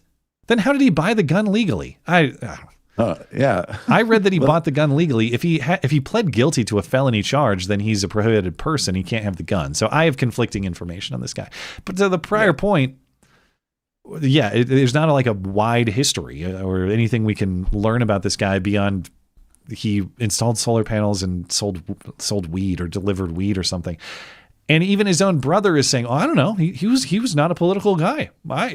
He really had no particular nothing in particular to say about politics or any particular persuasion toward any particular side." So here was some of NBC's reporting on the shooting on Friday. They talked to his brother and they talked to his former Boy Scout leader or Cub Scout leader. And really, who could say much of anything certain about this guy? Really, just kind of unclear why he did this. Multiple senior law enforcement officials identifying the suspected shooter as 29-year-old Joshua Jan. In an interview with NBC News, the shooter's brother describing him as someone who didn't have strong feelings about ICE, adding he wasn't interested in politics on either side as far as he knew. We did speak with a Boy Scout trooper who has known the alleged shooter since he was a teen. That trooper also said that he did not know the shooter as someone who was violent. He knew him as someone who was against gun violence, so he found it surprising to find that he would be responsible for an attack like this. Oh, I thought he was against gun violence. That's shocking. As though if you're pro gun rights, you're pro gun violence. That's Is it common for a 29-year-old to still know their Boy Scout trooper? How maybe? Recently had they spoken? Right. This is so it's very bizarre. I think we're just getting like copycat crazies now. It's just people they're like, I want to get on the news. Whatever's going on here, clearly there's, if the inscriptions are authentic and they're not some work of a hurried Fed or something, it's another case of left-wing motivated violence, anti-ICE violence, insofar as it explicitly says anti-ICE on the casing. There's that. And so if that's the case and you can't spin it into anything right-wing other than like he hates immigrants, so he shot immigrants. But this is also, I'm going to resort to my sub 80 IQ argument again. Like these are people who watch some news. And I mean, the guy, I think the one quote I heard his brother said, well, he's not a marksman. And he goes and, he like doesn't even have the wherewithal to not shoot the people he's trying to do this in defense of. Like, supposedly. This is not sending their best. Well, Trump was right. Since we can't go with ideology on this one, we'll go back to the tried and true gun control argument. And again, this gets bizarre like it does in the Charlie Kirk case of we're talking about bolt action designs, some of which are like over a century old. Yeah. Is a Mauser, right? The one used in the Charlie Kirk. Yeah. I mean, that's like an 1890s design, isn't it? Yeah. This is, very old gun technology at this point. This is not, advanced assault weapons. But Stephen Colbert hosted Connecticut Senator Chris Murphy this week, and now it's not we have to do something about assault weapons. Now it's we have to do something about long guns, and I have to censor or pixelate this clip because of CBS's copyright crackdown nonsense. But here's what they said. I just want to point out and let everybody know that you've been a tireless advocate for gun control for years now, and today there was another tragic shooting. Yeah. This time at an ICE facility down in Dallas. Yeah. We don't know a lot about it. What goes through your mind when you hear about another shooting like this? Well, Stephen, you're right. We don't know all the details here, but this anger, this anxiety that we all have about why we can't make a simple decision as a nation to put an end to this violence, whether it be mass violence, whether it be shootings on our streets, whether it be political violence. There really has been much movement to rein in the access to, long guns and many of the weapons that are used in these killings. But, I mean, hopefully maybe there could be a political sea change. Okay. So how quickly it turns from assault weapons to long guns, even though, of course, the overwhelming majority of murders committed by gun are done with handguns. But it's a demonstration that when these people make these points about, we're fine with your common sense hunting rifles. No, they're not. Yeah, no, it's all bullshit. I don't want them going after handguns either, but they just want you disarmed. Well, I always struggle with this. It's like on one side, I think they want you disarmed. On the other side, I think you want any excuse other than addressing the social issues that are causing this. Yeah. And guns are the easy go-to. Yeah. Like, no, any excuse. I mean, they say it in the. We don't know all the facts. We have no idea what this case even is, but it involved a gun, so let's just ban the guns. Well, I don't know. Your kooks keep shooting people, so I feel like I kind of need to defend myself. So I'll keep mine. But that's my favorite meme of the last month or so is that screaming soy jack guy saying, if you would just help us ban the guns, we wouldn't have to shoot you with one. That's what's going exactly. on now. Well, I had someone on Twitter /X, formerly known as Twitter, replied to my comment and said, like, what else could a gun possibly be used for other than murdering people? I was like, self-defense. Oh, man. Jesus Christ, the establishment of your country. Yeah, I don't know. Anyway. Yeah, stopping murder, stopping getting murdered. Well, in what appeared to be another episode of left-wing violence, and I'm not convinced it wasn't, but did you see what happened to Ice Cube in Portland? Oh, apparently someone firebombed his bus. This is Ice Cube's, the rapper Ice Cube's tour bus in Portland over the weekend. And it was originally posted that someone firebombed his bus because, of course, presumably some sort of Antifa-like person thought it was ICE, the law enforcement agency. But now we're supposed to believe that this was just a spontaneous, normal tire fire. That's what happens on tour buses. You're parked street side and just the tire spontaneously combusts. And that's what the reporting said. I mean, the reporting in the Oregonian, Ice Cube's tour bus catches fire in downtown Portland. And all the local reporting I've seen says the same thing. In fact, the fact check that I'm looking at here insists there's no evidence that anybody attacked Ice Cube's bus with fire. Certainly not because of some sort of mistaken identity that he was ICE, the law enforcement agency. And Ice Cube, through his publicist, says the fire wasn't even significant enough to count as a fire for Portland fire record keeping purposes. I'm not sure exactly what that means, but he issued a statement and says he doesn't take this event as a personal attack. But he also said in this statement through his publicist, a coward like that would burn anybody's property that was out there at the time. Okay. What? Sorry. Is he speaking about a hypothetical? I don't understand how to interpret that statement because he's saying, well, I don't take it personally. This kind of person would just attack anyone's car or bus in Portland. So it's not about me personally. But is he saying that, does that statement imply that it was a person who lit the fire? Or is he saying, if this was a person who lit the fire, they wouldn't target me? I don't really know. His statement implies that a person lit it, but I'm misreading it. I don't know. I can't translate that. But I do know one thing, that when tour bus tires don't always spontaneously combust, but when they do, it's always in downtown Portland. Okay. I guess I'm not a great, touring mind. I don't have experience with tour buses. Downtown Portland. I don't, is that a thing? I would talk to your bus. I don't want to ride on a bus with tires that spontaneously combust. Just avoid downtown Portland. I guess. And you're safe. Whatever happened there, Trump has had enough of the Portland Antifa nonsense. He's sending the National Guard to Portland to defend ICE facilities.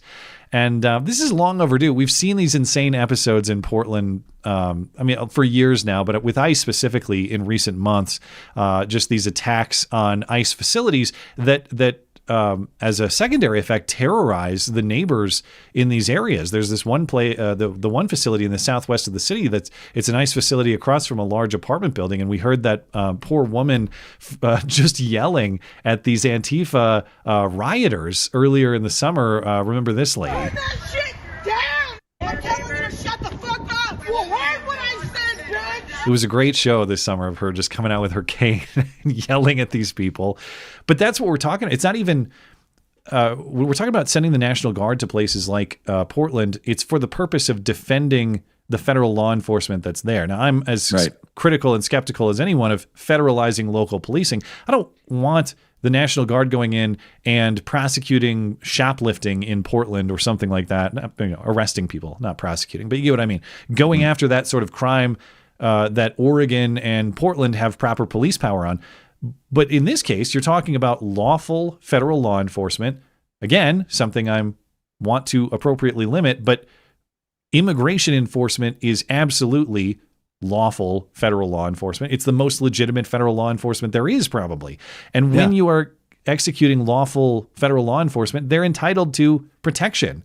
And so if it takes military assets to protect ICE enforcement in Portland and stop these lunatics from attacking the facility, that's exactly what it takes. And that's what Trump is saying in the statement. It's like, hey, I'm deploying them to defend ICE facilities and personnel under siege from attack by Antifa. As long as that remains the goal in the application here, and it's not stealing police power from the state, it's just protecting their own lawful enforcement.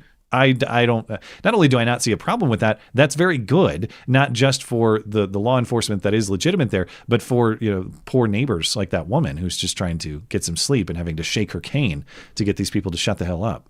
Yeah. Well, as far as I understand it, I mean, ICE is legitimate law enforcement, so anyone going out and disrupting them in any way should be obstruction.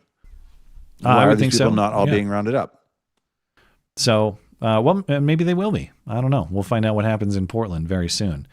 But I just want a reminder of all the left-wing political violence in just a few weeks now. And we're looking at the Charlie Kirk assassination, of course, the adjacent celebration of the Charlie Kirk assassination. There was a shooting of a TV station, presumably, I don't know if it's demonstrated, but it's believed to be over Jimmy Kimmel suspension rage. Yeah, it was like the next day, right? And it was the same. It was ABC station. Yeah, a guy shot up a country club shouting "Free Palestine." Then you have this anti-ICE shooter who follows other anti-ICE shooters over the summer. There were a couple in Texas and additional ICE attacks beyond that. None of this is even counting the attempted assassinations of the Republican presidential candidate last year. I know the obvious and cliche point is, well, imagine if this was in reverse. But I'm just raising this to try to do an accounting of the supposed corresponding right-wing attacks that are so much more numerous. We're supposed to believe that. Okay, let's just talk the last few months. I can think of historic examples like in the last 5 to 10 years, yes. But I'm saying in the last year, where is the right-wing attack list that is even remotely comparable to this?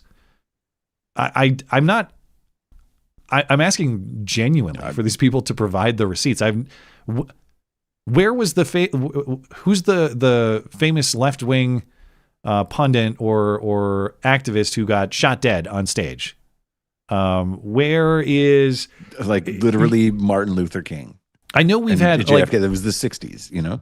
I know last time it was like to this, any level close to this.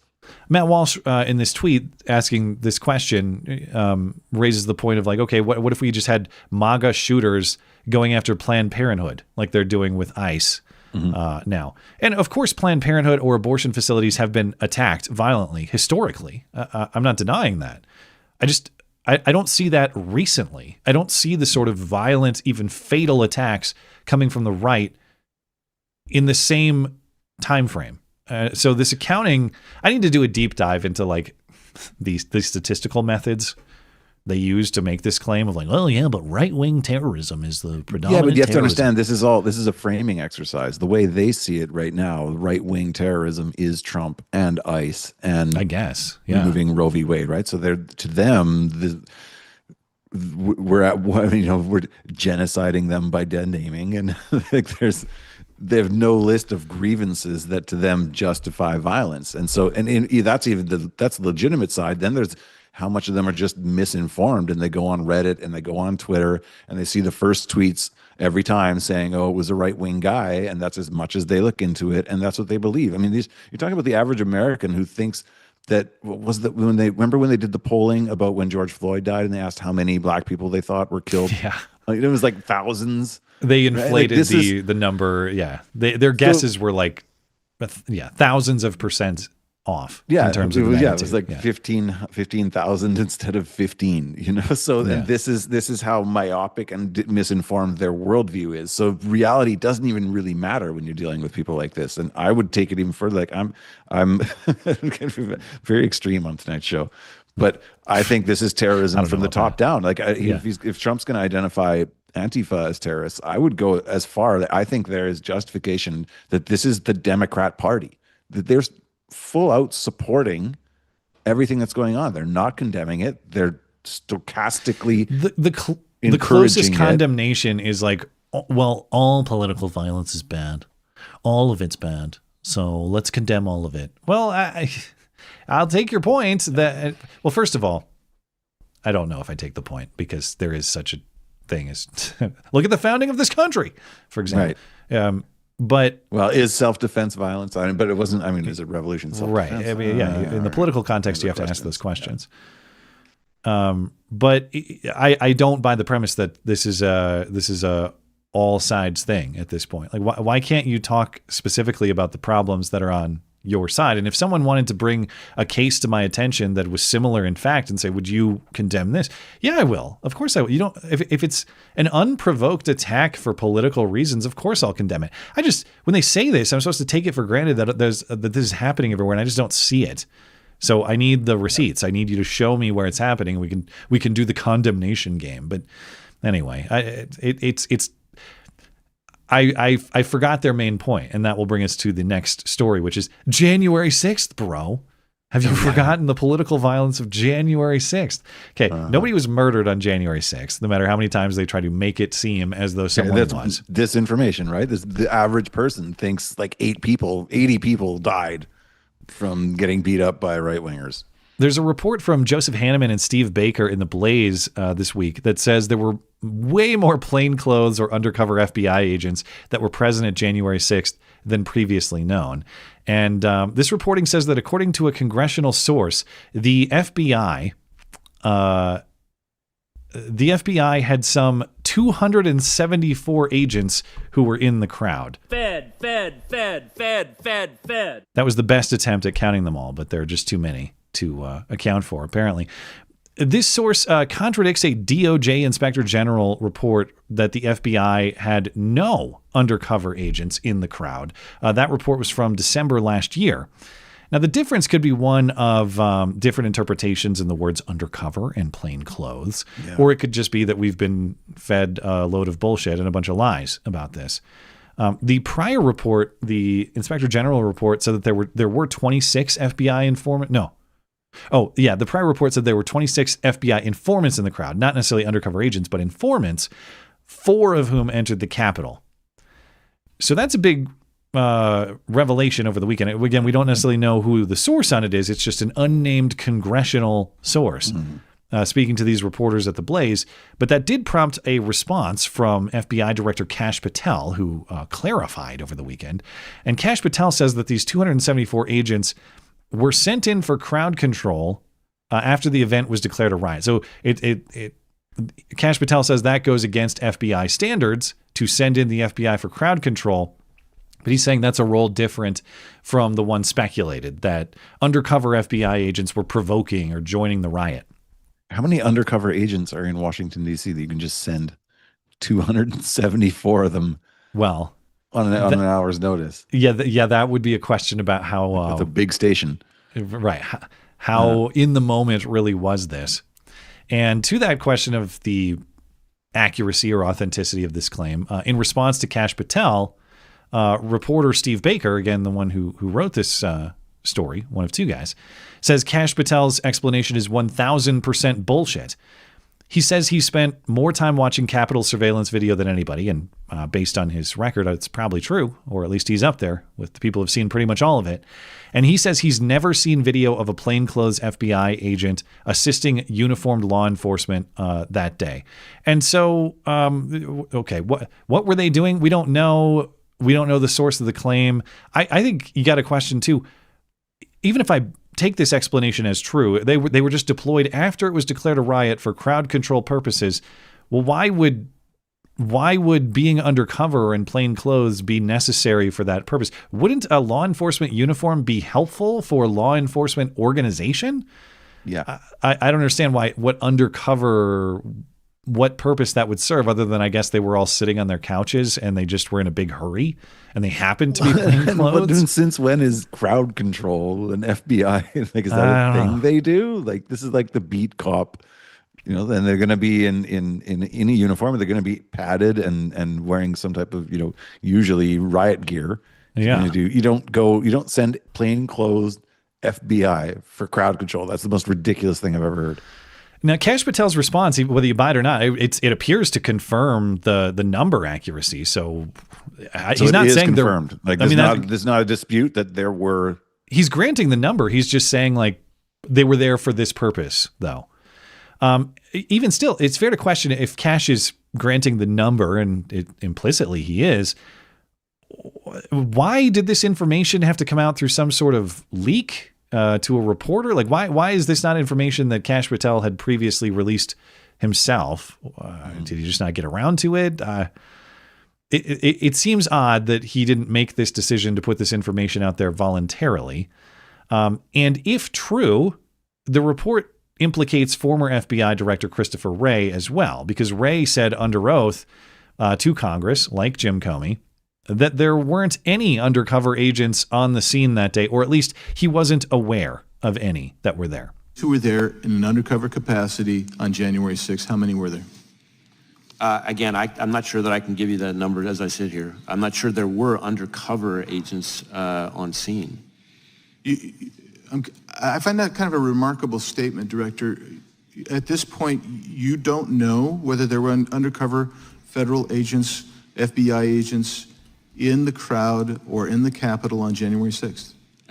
I say that because I want to be very careful. There have been a number of court filings related to some of these topics, and I want to make sure that I stick within what's in. I understand that, but I thought I heard you say you didn't know whether there were FBI agents or informants or human sources in the Capitol or in the vicinity on January 6th. Did I misunderstand you? I thought that's what you said. Well, I referred very specifically to undercover agents. Yeah. There you go. And so are you acknowledging then there were undercover agents? As I sit here right now, I do not believe there were undercover agents on scene. So that's Congressman Andy Biggs questioning Chris Wray in July 2023. And so get Lindsey Halligan on that case too. Indict. But to me, that's clear as day. He's playing word games because they were plain clothes, not undercover. And he said, I never said there weren't agents there, because when the congressman asked him, were there any of your people there? He said, yeah. And then he said, what I said was, I'm not aware there were any undercover. And he was very specific about that word, because undercover usually means you're investigating, I don't know, the mob or a gang or something. You're pretending to be them, which you could argue, if they were pretending to be MAGA, kind of is undercover, but they would still go with the colloquial, no, they're plain clothed. And if you decide to go after Chris Wray on these grounds, it's got to point out too, Chris Wray was a Trump pick to replace Jim Comey. So Trump needs a little bit of accountability on that himself. But anyway, I don't know the whole thing. It's because I had heard, I think it was Tim Pool did a segment about how AOC was lying because the time is off with when she said, because of what some new information that came out this week, where she was when she had said she was scared that they were coming to her office. Oh yeah. She must have known that it was planned, because They didn't breach for an hour later. So why would she have been scared if no one had known? And she was scared. The excuse that they used to come to her office was the pipe bombs. So apparently an hour before this riot happened, and if you think about this, okay, if you want to plan something, if you're going to plan a riot to cause a riot to happen, but you don't want to get any of your friends or important people hurt, how do you make sure they're all safe? Well, have someone plant or call in a bomb threat an hour before conveniently, and then you go around, evacuate. But if you think about it as just a way to evacuate everybody starting causing this thing to make sure none of them get hurt, if the plan is to breach, it makes perfect sense. I hadn't thought of that angle, but yeah, I mean, when you explain it that way, and the fact that we still can't figure out who's responsible for these pipe bombs, okay. Even though the guy's on video and there's all kinds of cell data that supposedly went to, it went the way of the Epstein footage and all that. Who knows? Yeah, no, it's super convenient. And Cortez happened to fuck it up because she likes attention too much. And she had to go and say, oh, no, I was scared. And it's like, okay, no, we make the connection there. It's like, okay, no, it was the way to get them all out before you cause shit. Well, I wanted to get into the news from YouTube and Google this week. And, God, man, I'm already past 2 hours. You got time to go long tonight? Because I still got plenty to talk about. I'm just, if I start falling asleep, just ignore me. Or if you need to leave at any time, just say the word. But so much to talk. I always, I know. I'm try to make a concise show, but there's so much to talk about. So anyway, this week Google and YouTube appeared to have some sort of mea culpa on all their censorship in recent years. The House Judiciary Committee released a letter from lawyers for Google and YouTube acknowledging the Biden administration's pressure on them to censor certain information, calling it, quote, unacceptable and wrong. We know from the testimony of Mark Zuckerberg as well that they did this at Facebook and Meta. And so for all the people who were very upset about the Trump administration censoring Jimmy Kimmel, supposedly. And the FCC guy said things about Jimmy Kimmel, and there appears to be pressure that was exerted. I'm not in favor of that. That's not the government's role. But the people who are crying about that now and the supposed decay of the First Amendment or betrayal of the First Amendment, where have you been? Thank you for coming to the party, because now we have Google and YouTube admitting to this sort of thing after the fact. And it has been going on for years against ordinary citizens, not, millionaire entertainers. They have the same rights. I'm not saying they don't. It's just they're not on public airways. There's a power difference as well. Yeah. Yeah. No, but I mean, FCC has the right to go after public broadcast, like people that are using the airwaves that they are tasked with. I suppose that's a difference from the internet. The internet is not the same. So they're literally legally not the same thing. Yeah. But I'm all for Google throwing the Biden administration under the bus, but at the same time, fuck you. You could have said no. Yeah, and they didn't. But now they've supposedly changed their ways. At least that's what the letter that Jim Jordan published said. They are going to reform their fact-checking and content moderation policies, saying they're not going to rely on third-party fact-checkers anymore. And supposedly they were going to, or are going to, restore accounts that were banned for political reasons under prior policies. And that seemed like a win until the claim was tested. And of course, it is the same old. Lasted a day. Yeah. Upon announcement, Alex Jones and Nick Fuentes attempted to create new channels. Alex Jones apparently gained 100,000 subscribers in just a few hours, and YouTube terminated those channels immediately, saying this is only a, quote, limited pilot program and will only be available to a subset of creators. But there's way more on the program to come soon. You suck. Fuck you. So of course, I hope YouTube reforms their ways. But at this point, if you're relying on YouTube, whether you're a creator or a viewer, if you want to say anything remotely interesting, you want to hear anything remotely interesting, if you're relying on YouTube for those reasons, you're making a mistake. For years, they've demonstrated that they don't care about their creators or their own audiences. It's one of all the censorship. It's always two-way. We focus on the people, the messenger, and of course that matters in the free speech context. But every time they take someone off YouTube in that way, they're not just silencing the person, they're plugging your ears, your ability to hear that person speak. And it's always the middle finger to the audience that pisses me off at least as much as the middle finger to people like you and me making a show. Because it's not... It's like what Patreon did with Sargon. I was a Patreon supporter of Sargon. They banned him on ridiculous terms, but they didn't even have the decency to tell me as a supporter of his channel, hey, by the way, we deleted this guy. They just hit the delete key and give everyone the finger, whether you're a speaker, whether you're a listener, whether you're a supporter, whether you're a creator, no matter what your role is, they just give you the finger, and they're doing it again. And it's nice that they've put some nice words around it, or they say they're going to do something nice in the future.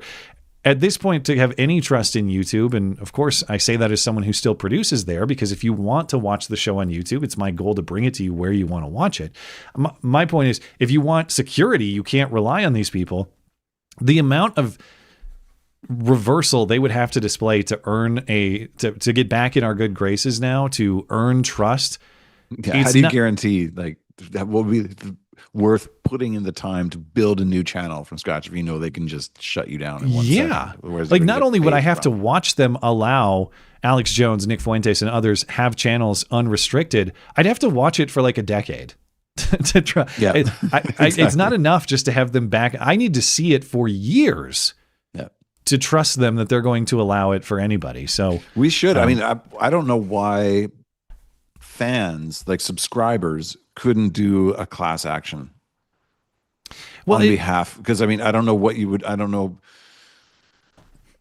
As really in, like your agreement, they violated your agreement with them somehow. Yeah, like I subscribe to a channel, whatever. If you're a supporter of that channel, and then they just arbitrarily removed your ability to engage on the platform that you had invested time and watched ads on. I don't know. There's got to be some kind of legal angle there. And of course, that there's the financial angle too, because YouTube, it's not just the creator viewer component.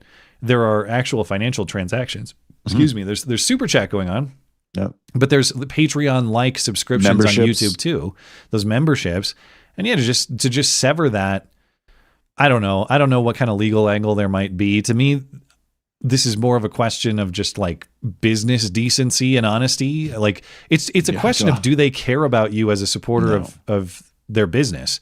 And they clearly don't. I don't know if there's a legal component to that or not. But even if I'm not aware of like any other business where they just give you the finger that hard, where they just sever the relationship. In any other business relationship, like if I work at a store, it is very unprofessional for the store to just they appreciate their customers. The only other place the only place you're treated this bad is like the government, like the DMV, and they kind of act on behalf of the government. Like, I guess what I'm saying is if I just quit working at a store and I leave without notice, that's viewed as professionally bad. And I generally am like, I won't get a reference from those people. I'll be punished professionally for bad behavior that didn't honor didn't treat the relationship with decency.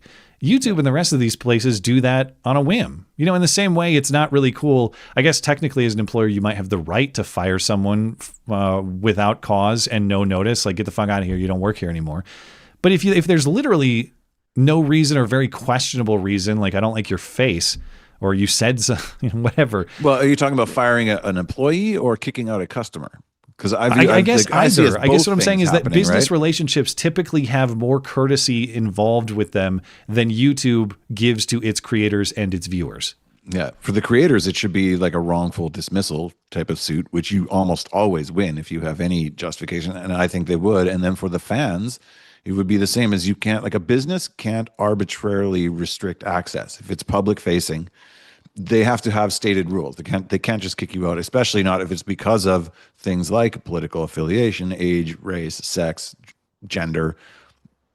Those are all protected. Again, I'm not a huge fan of the you have to bake the cake thing, but this is YouTube precedent. Has to bake this cake. Fuck them. Yeah. They have to bake it. All right. I won't be satisfied until they bake Alex Jones. It's all coming back, man. This is the bed you made, guys. I'm sorry. Yeah. Yeah. I don't feel bad at all. Anyway, just do the shit out of him. No, it is interesting. Yeah, I mean, this is like Richard Blumenthal said. The theme of tonight's show: what goes around comes around. So that's what they get. Anyway, I got to move into hoax hate. Are you ready for a little hoax hate? Yeah. All right. And now the nobody saw it happen, but it's totally a product of Trump's America hoax hate crime of the week. Ah, shit, it's backwards. You think they'll notice? All right, this one comes to me courtesy of listener Kurt in Arvada. I'm going to go with Arvada, although Coloradans will probably correct me. Denver suburb. This was supposedly an anti-transgender bar beating. And when you read the information, it looks like just another predictable episode of lesbian on lesbian violence. So, or gay on, I don't know. I don't know what the alphabet mafia is fighting. I'm looking each at other. the picture and I have no idea. I couldn't tell you. Okay. I believe the picture is of a woman, now man, transgender person, but biological one. There was a fight near a bar, and Robert Janowski told police that he was targeted by other fighters for anti-transgender bias, because Robert is actually a woman who claims to be a man, is my understanding of what's going on here. But said Robert, I was going out to my truck to smoke weed, and I saw them, his attackers, come around the corner, and the next thing you know, I'm just on the ground and I'm just trying to protect myself. And then I heard my wife screaming, "Get off my husband, get off my husband." And I got knocked out. However, police say the confrontation actually started when others attempted to intervene on a perceived domestic violence situation involving Robert. Where's my other quote here? Let me find the relevant part in the story. Oh yeah, okay. So, from the story and from police and investigators, detectives determined that all of the involved individuals had been consuming alcohol at the Old Town bar nearby prior to the incident. The police department statement said, after leaving the bar, Robert and his wife encountered Lauro, Bloomfield, and Hobbs, these attackers, on Webster Street. But Robert and his wife appeared to be arguing, and the others verbally intervened. The verbal altercation quickly escalated into a physical fight between the individuals, but those others who intervened were also gay. I'm gay, you fucking bitch. So this was just a big gay battle royale to try to get some lesbians to stop beating each other up, is what actually happened. Despite Robert's claim that he was actually called an anti-gay slur throughout. You're a faggot. But police say they could not find any witnesses who said there were slurs uttered. In fact, let's find the police statement. And I've never heard a gay person say fag ever. That never happens. No. Robert is the only person involved to claim that any anti-gay slurs were uttered. This is from the police. And it seems improbable considering that Lauro and Bloomfield are in a same-sex relationship and that Hobbs and the other individual are their friends. So they're saying there's no anti-gay or anti-trans bias. He's saying this is faggot country. Everybody's gay here. Additionally, Lauro and Hobbs both thought Robert was a cisgender man when interviewed by detectives during the investigation. As it stands, equality, all four, bitch, yeah. 4 of these people are charged for the fight. So you have Robert and the 3 supposed attackers who are actually lesbian on lesbian violence interveners, by the sound of this story. So I guess you could say she's officially passing if someone. Congratulations. Although usually it is welcome. easier for the women. They take a little testosterone, that beard pops out, and it's tougher for the guys trying to become women. Yeah, no, it was never a problem. I still remember my janitor in elementary school, and just basically a dude. No one cared. Pants, leather belt. Yeah. Those were the days, They didn't think she was a tranny. They just thought she was a female janitor. And it was as simple as that. No one gave a shit. All right.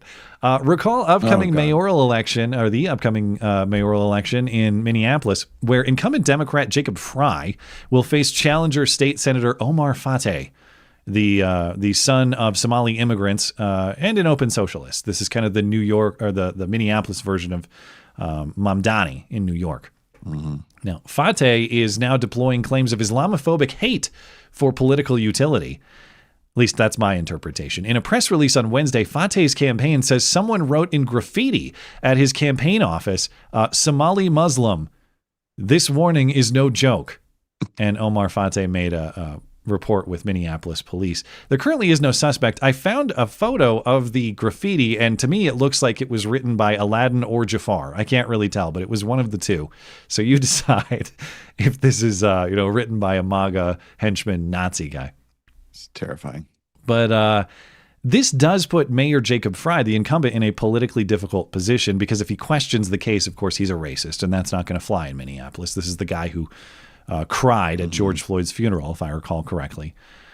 But if he buys the case, if he accepts the legitimacy of this claim, he has to grovel to his challenger. So, of course, Jacob Frey is groveling to his challenger. He issued a statement on social media saying, in part, Islamophobia and hate against any religion or ethnicity have no place in Minneapolis. He should say, nobody scams harder than the Somalis in Minneapolis, and this is yet another episode. And when I say that, I'm not speaking hypothetically. The biggest COVID scam financially of all the scams was the Somalis supposedly making food for hungry children, getting millions of dollars in grant money until investigators discovered they made a list of names of children they supposedly fed by using the website listofrandomnames.com. That was your trustworthy Somali community in Minneapolis. So if you buy this, I think Omar Fateh is deploying the same scammers to come up with this one.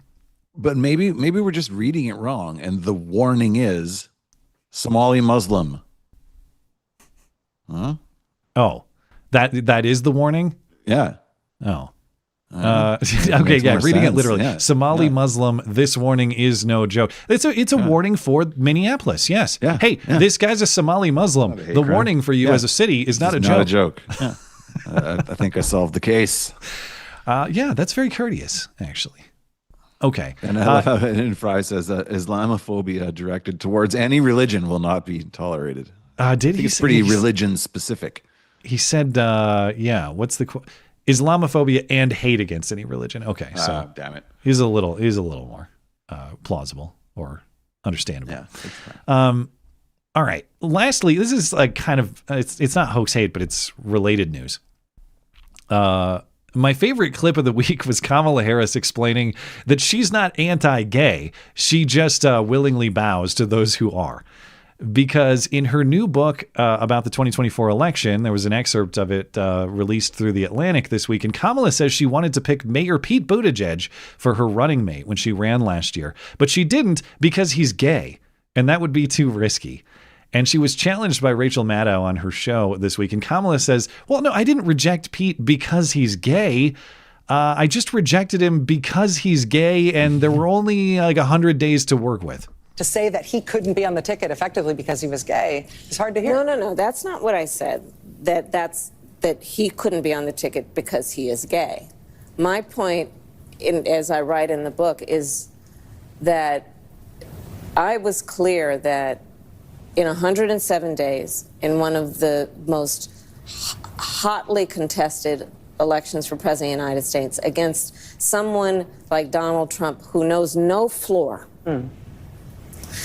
to be a black woman running for President of the United States and as a vice presidential running mate, a gay man, with the stakes being so high, it made me very sad, but I also realized it would be a real risk. We had such a short period of time, and the stakes were so high.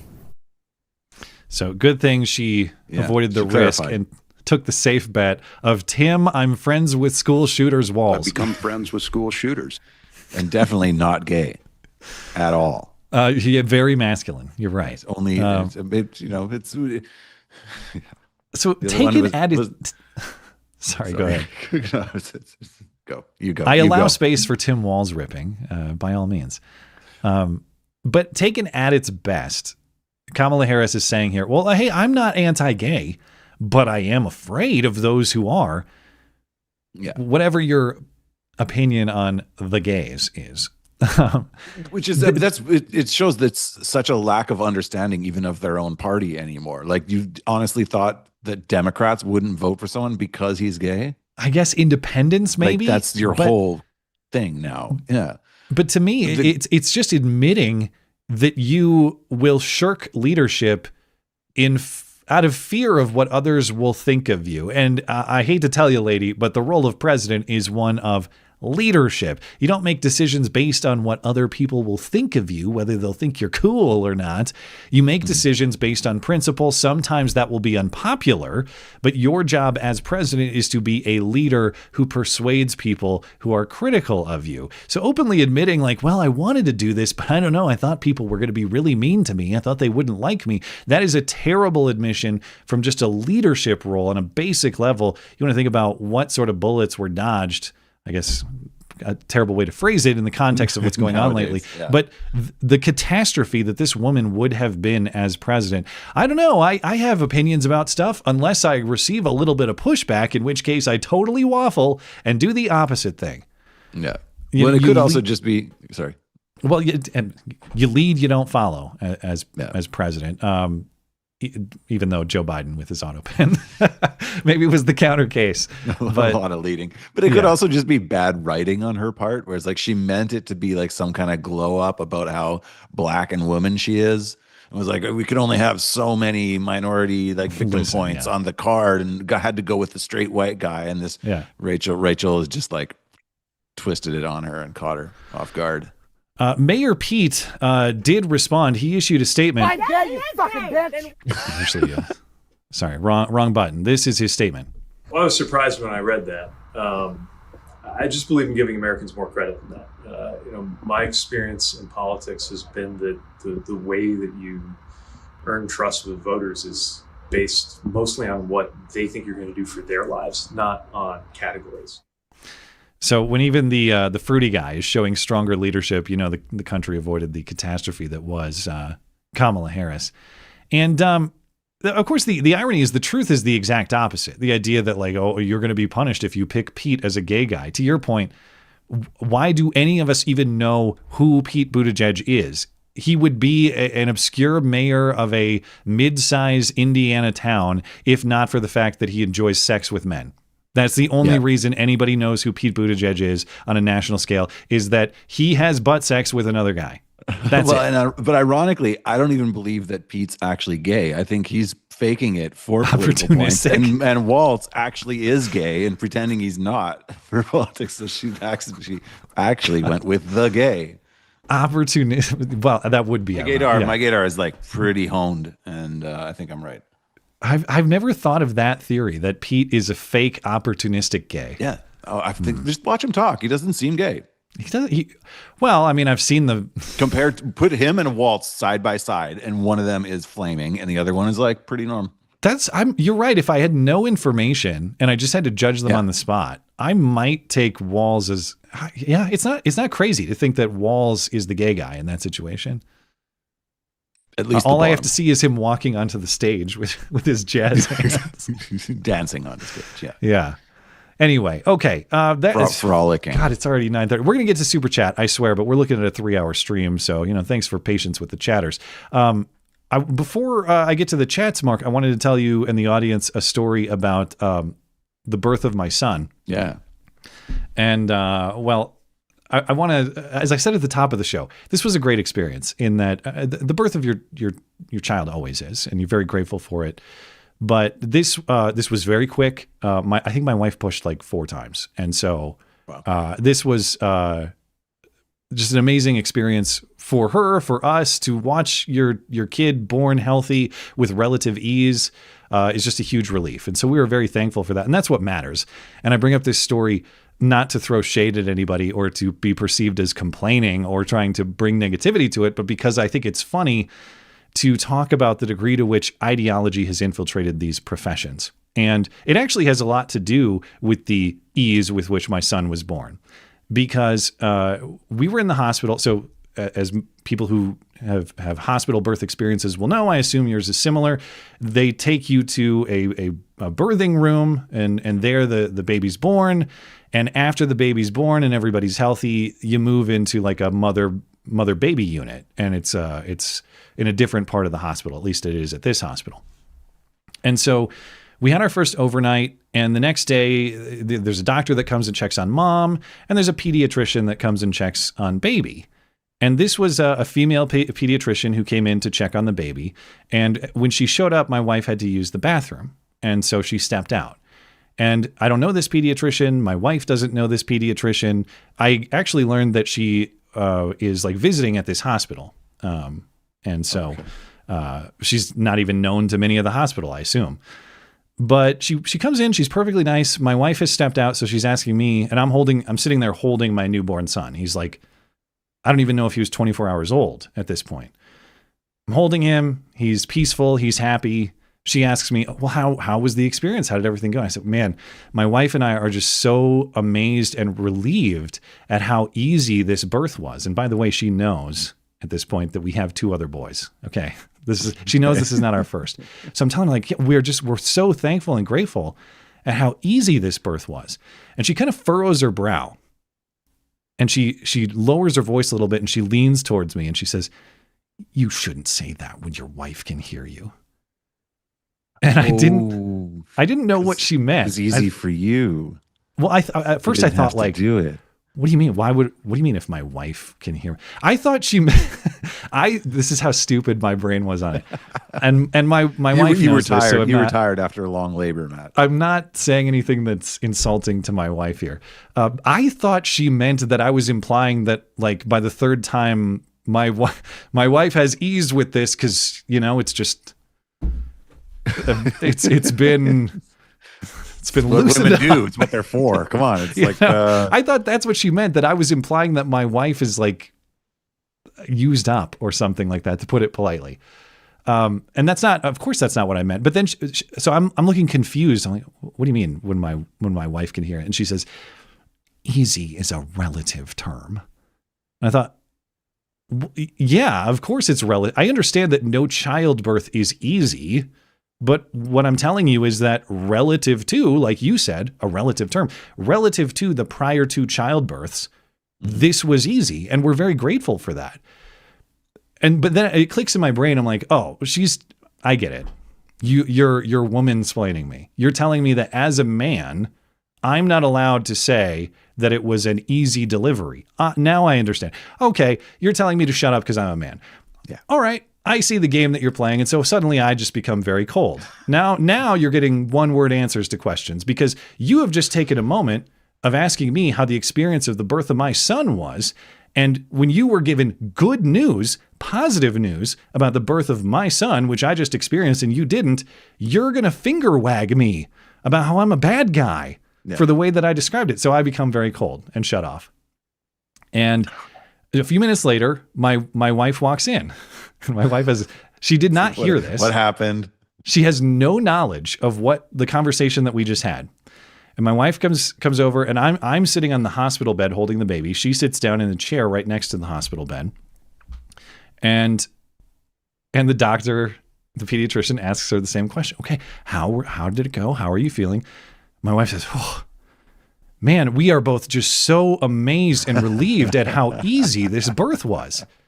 And I look at I didn't say a damn word. She was still in the room? Yeah. The pediatrician asked her that question. Okay. Yeah. So without knowledge, my wife delivers that's almost amazing. Verbatim the exact same answer. And I look at the pediatrician. Oh, okay. Huh. It's almost as though the description I gave you was accurate because I was there and I've been talking to my wife about this for the last 6 hours. Huh. Who didn't? But I didn't say anything. I just looked at her and she gets all nervous and, well, she's allowed to say that. Yeah. Was her response. And my wife said that out loud? She said that. And my wife is like, to you. What do you mean he's allowed to? What the hell are you talking about? Because she has no context for what she's even saying. So she nervously talks her way out of it. She's allowed to say that. And again, I'm just cold throughout the rest of this because I know the game that you're playing. So I'm not interested in anything else that you have to say. So she nervously talks through a few other points. She's so hurried that she actually changed our baby's diaper, but she did it in such a hurry that she did it poorly. And we found out later because the diaper was not properly sealed, for the next need for the diaper. So like, God, she's just winning. She's winning all the things. Yeah. So then she leaves and my wife is confused. Like, what the hell? What did she even? I'm like, okay, let me tell you all about this. So we talk about it and she can't believe it either.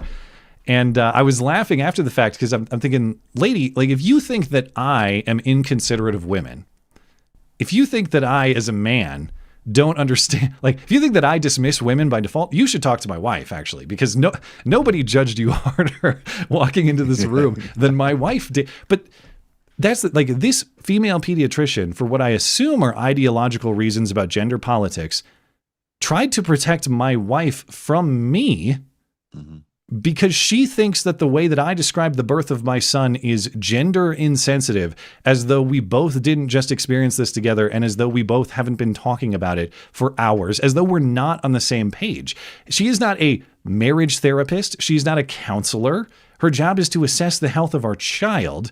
And when she was given good news about the delivery of that child and the state of that child and the state of my wife, she rejected it for anti-male reasons, is what it seemed like. And I couldn't believe, because it's like everything that the feminist ideology complains about, like, oh, you'll just be dismissed automatically because you're a woman and people won't care about what you have to say. She did that to me when I'm holding my newborn son. She did the thing that women, that feminists complain about, and apparently had no, like, either didn't care about that or is so ideologically blinded that she didn't understand that's what she was doing. It was a really unbelievable experience, but it was also hilarious.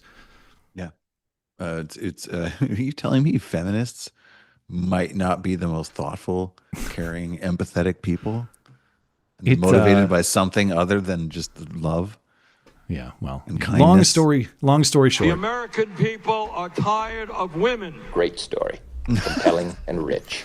At least you got, like, you had it came full circle. It wrapped up perfectly. It's a great story. And the damage that she did, because I want to greet any pediatrician, any professional with an open mind when I meet them, especially in the context of the birth of my child. I don't want this tarnished by anything. Yeah. But the damage that she did, now I'm like, I don't want to talk to a female pediatrician after this. But this is actually this is a discussion my wife and I have had. It's like, well, if it's a male pediatrician, you got to worry and wonder about, like, why is this guy involved with kids? Yeah. But if it's a female pediatrician, it's like chick doctor. So, like,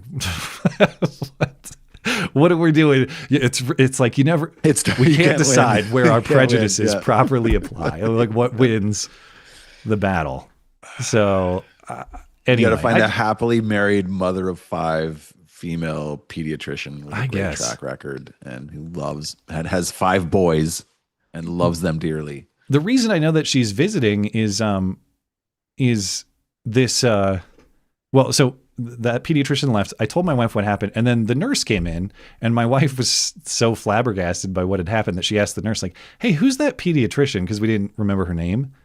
And that's all that she asked. She didn't say, like, because we didn't like X, Y, and Z or something. The nurse was like, oh, that's Dr. So-and-so. She's actually here visiting from Missoula because we're short-staffed. I thought you were going to say Portland. Well, that is like the Portland of Montana. So that kind of helps me understand a little bit. But the thing about the answer that was a little odd was she seemed to know without any context other than maybe the slight tone of my wife's voice that we were not happy with the exchange that had just happened. But she's not the first. So she just immediately jumped to, like, oh yeah, she's kind of a crazy bitch. It was like, right. We work with her all day, every day. Yeah. Don't worry. So you're not wrong. God. Anyway. That was my political experience for this birth. Listen, if that's the worst thing that happened, God bless you. Well, it depends what you consider worse, because there are also various transgender propaganda elements throughout this hospital. But it's the only hospital we can go to. Unless you want to drive across the state, this is our option if we want a hospital birth. Did they have, like, we're not assigning the gender to your baby? No, they don't do any of that. And supposedly this is a Catholic hospital. But yeah, they can be the worst. Yeah. Anyway, that's all I got on that. So thank you for humoring me. But I thought it was a story that was worth telling, because it was like it was scripted in a TV show. Like the way it worked out, the way my wife walked in and gave the line, it was like I felt like I was doing Jim from The Office. Like she says it and the camera cuts to me, and I'm breaking the fourth wall. I'm looking at the camera because she said the thing. Anyway, yeah, it could have been on House. Yeah. Let's get into our super chat. We'll call it a night. Sounds good. Over on YouTube, Great White. Hey man, congrats on the kiddo. Also becoming a fellow baldy with a beard. It is the way to go. I was saying, Mark, I joined a biker gang over the break. Yeah. You decide what the name of the biker gang is, but I'll come up with something. That's how I feel. It's the most metal look you can rock. You know, I'm still adjusting to it, as I think probably many in the audience might be, or maybe you don't give a rat's ass. You know, like when you have to make that change, I think you get in your own head and you feel like it's more on people's minds than it actually is. But once you get, like, now that I'm a month through it, or I don't know, I guess 2 months, because I started at the start of my break, August 1st. If you're a guy who's on the fence about just shaving your head, once you're through the initial shock, it's pretty sweet. I'm in favor of it now, just because it's liberating. I've watched, there's a YouTube channel that's all about the guy who just encourages guys to just go cue ball, and I've watched hours of it because I'm always on the fence. You know, I got what I have, but it's like well placed. You know? And that's kind of how mine was for a long time until that liberation. It wasn't anymore. Yeah. So, you know, it's a relieving decision just to do and never look back. But you know, and it's the maintenance, man. Yeah. Like, what do you got to do once a week? Yeah. I mean, the trade-off is you got to shave it pretty frequently if you want to keep it tight, you know, because if you're losing your hair and, you know, your hair's thinning and your buzz is too long, like that can look. Yeah. It looks terrible. Right. So you got what, every 3 days? For me so far, it's definitely every 3, but realistically every other, or I might even do it every day, but I'm doing just the zero buzz, you know, like I just take the trimmers with no guard. And that's good enough for me. So you got just like a slight stubble. Yeah. But you're not so I haven't done the Bic in the shower. I haven't done the Mr. Clean yet, but the way things are going, I might have to at some point. But I figure, like, all right, I'll start with the zero buzz, and then if I want to go Mr. Clean down the road, that's less of a step than the initial buzz itself, you know? Yeah. So no, then you're just dealing with hair shavings all over the bathroom, and your wife hates you. Yeah. Yeah. Well. Thank you to Great White. Appreciate it. And congratulations to you on your metal look as well, I assume. But Tortuga, I can neither confirm or deny that I drank too much on Saturday, but I did wake up at 4:30 in the morning laying next to our truck in the driveway. I hope you didn't drive the truck. I trust you didn't. But as long as there was no motor vehicle operation involved, then, you know, it's not a worst case scenario. All the best to you, man. Hope you are doing well. Also can't type. Yeah, I was going to say it looked like this was typed while you were intoxicated, actually. But I got it. I interpreted it correctly, I think. Preston. Oh, God. Is this one of those trick names? Preston. No, this is just his name. Spell it out. I thought it was going to be like pressed on something. It's Preston Oschenhurt. Or is that a trick name? Did I get duped? Preston Oschenhurt. All right. I don't get anything out of this. it. Is probably okay. Now I feel terrible because this is not a trick at all. This is legit and very serious. I was at Charlie's event and a member of the LDS Church. I'll be honest, it's the worst month of my life, and I've been afraid for my life most days. Shows like yours are beacons of light that I need. Well, my apology for initially thinking there was some kind of joke involved here, because there clearly is not. I love you. You're very special. Man, if you were at the event, Preston, if there are thoughts you want to share with me about it, definitely send me an email. I'd love to hear what your perspective is on it. And anyway, a tough month in a lot of ways for a lot of people, like you're saying. So all the best to you, and I hope you were able to get through that. I can't imagine what it was like to witness the Charlie. I've seen the video. You know, that's enough. I don't need to see more than that. I'm traumatized from that still. Because I remember just I opened Twitter and just was like right there. Yeah. And it was just so you didn't even go seeking it out. It just kind of happened to. Yeah, no, I just saw it. And I was like, what the fuck? But I've seen a video of someone else who was at the event, and the guy was still having like involuntary shaking spasms. I'm sure. Like he could, like a week after, like it fucks you up bad. So yeah. I feel really terrible for you. I'm not going to try and pronounce the name. It's Preston. And I Preston. horribly botched the introduction. I'm sorry for that, Preston. But I appreciate your God perspective. Bless and God bless you. And I'm sorry that you've had to experience that. Yeah. And if you think it'd be useful for you to talk, definitely reach out to me. I'd like to hear what you have to say. Joshy boy, question for the Canadian. Sorry, I just want to jump in there. That is it in Timothy, I think, that God said, we shall not live in fear, but with I forget the verse. He's not given us a spirit of fear, but of courage and a sound mind. And I just wanted to give you that verse.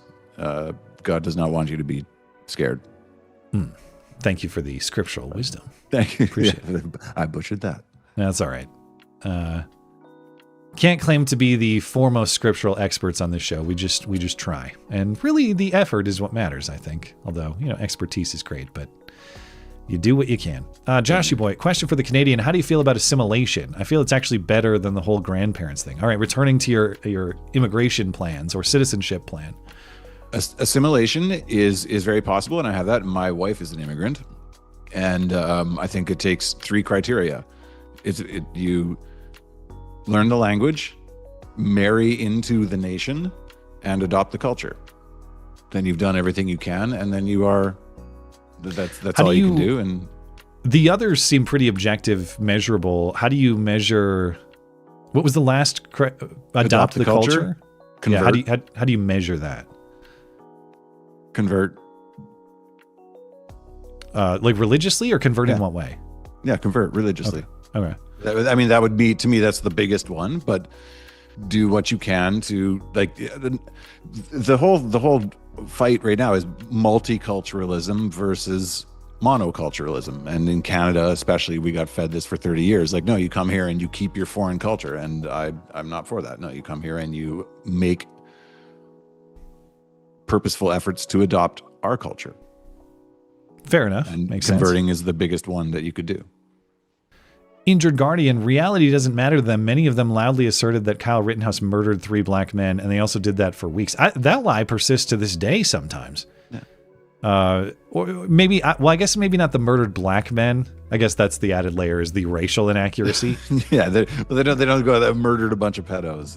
But the murder component certainly persists. Yeah. But I do remember that. There was, Kyle Rittenhouse has been called a white supremacist for a bunch of reasons, even though there was no racial component to what happened, other than the riot was based on the Jacob Blake shooting, which was perceived to be some sort of Black Lives Matter injustice, even though he attacked a cop with a knife. But Kyle Rittenhouse himself did not attack black people in any way. No, he didn't even shoot any black people. I'm sorry, Matt. I just got a warning that my laptop could die. Okay. I'm not plugged in. I'm plugged into my camera and my mic, so I'm going off battery. So if I disappear, it's because I'm prepared, but okay, I don't have too much left, so I think we can get through it maybe just in time. Does it tell you an estimated time remaining? No, just says. All right. Injured Guardian says, that's the one we just read. Thank you, Injured Guardian. Chubby Stubby, were those 274 agents set in after for crowd control, or is that just the cover-up story? I'm expecting it's the latter. Well, that's what Kash Patel is saying, is after it was declared a riot, then they deployed these undercover or plainclothes agents who were readily deployable for some reason, but wearing, jeans and MAGA hats. Is there any footage of FBI agents in plain clothes doing crowd that's what control? Baker was saying. Everybody there had a camera. Yeah, he's not aware of any footage. Any footage I've seen of people in plain clothes acting like agents, they were busting windows and saying, "Hey, you guys should go inside." So if we take the statement as true, or the claim, the numerical claim is true, which again, Kash Patel's statement implies that the number's correct, then, and we know the character of the footage on January 6th. Yeah, I'm unaware, and Steve Baker is unaware of any footage of plainclothes people walking up to assist law enforcement in like a, "Hey, I'm with the FBI and I'm here to help" kind of way. No, nothing. So. Esoterica Unbound, the leak of the 274 plainclothes FBI agents should be regarded with some suspicion. Okay. The actual number was probably smaller, with the leaked value inflated so that it can subsequently be debunked by the mainstream media. Yeah, maybe. Maybe the true number is lower, or who knows. I don't know how the 274 came to be, other than that's what the source claims. It's possible, but that's... Yeah, sorry for cutting you off. That's bad propaganda, because whatever hits the news first is what people remember. So you wouldn't leak something that looks against you. Yeah, so it's tough to say the degree to which you believe it based on an anonymous source alone. But again, if the FBI director is implicitly confirming the numbers accuracy, Okay, then who are they? What were they doing? Those are the questions that follow because the idea that they were there is already granted. Jonathan Prezios, wait, what? Just scrolling through YouTube and saw Justin Bieber did a pro-Charlie Kirk tribute song. This has got to be fake. I haven't seen that, but it could be real. It's probably fake. I mean, isn't Justin Bieber like, isn't he... He's overtly Christian. Well, yeah. I mean, he's schizophrenic and weird, and Canadian, so... yeah, but he goes to church. He did a whole gospel album no one's heard of. So it wouldn't surprise me. It's possible. Tortuga says, just for clarity, I did not drive. Well, that is what matters, I suppose. Congratulations, butthead. You made the right decision there. Thank you, Tortuga. Okay, over on Rumble, Ginger Ninja, I'm just now tuning in. Congrats on your baby boy, Matt. Thank you. God bless Archer. Mark, are you following the ostrich farm and the Kazakhstan feds terrorizing them? Or Kazakhstan? I don't know. The Canadian feds. They're so tyrannical it would make Marks blush. It's so nuts. I have nothing to like. Our government's insane and retarded, and this is not. What's the quick version of it? Who are they targeting and why? There's a farm that breeds ostriches that I guess there was some kind of connection to COVID testing. They were doing some type of if you injected them with a virus, they could create some type of immunity antibodies, and then the government found out, and through a PCR test, find out that they might have had bird flu a year ago, and is now going to cull all 400 of them because of some bullshit. And now there's basically a standoff with the government trying to get in and murder all these birds. It's so like I'm trying to figure it out. It's Waco, but with ostrich defense. Yeah, Waco ostriches. Okay. So the theory is maybe because they actually found a cure for COVID through these ostriches, is what I heard. That's why they want to take them out, because literally it makes no sense other than they're trying to cover something up or something, or they just want to really kill birds. And it's a very Canadian. I'll have to look it up. I didn't know ostriches can survive in the Great White North. Neither did I. I had no idea, but apparently they can flourish. Ginger Ninja also says, I hate to give terrorists advice, but if you're angry with people detaining illegals, maybe don't shoot at the cargo holding area of their vans. The more you know. Oh, I wish I was, I got that one in here somewhere. I never deploy it, but that's such a good sound. Yeah, this one. That's from Ginger Ninja. I need to use that one more often. That has good application. Yeah, you got to have that ready to go. Lesson learned for next time. Dangerous Spaces. Thank you, Ginger Ninja. Another argument, birthright and citizenship wasn't the point of the 14th Amendment. At the time, how many pregnant women traveled to the U.S. on boat from overseas and gave birth on U.S. soil that would require such a law?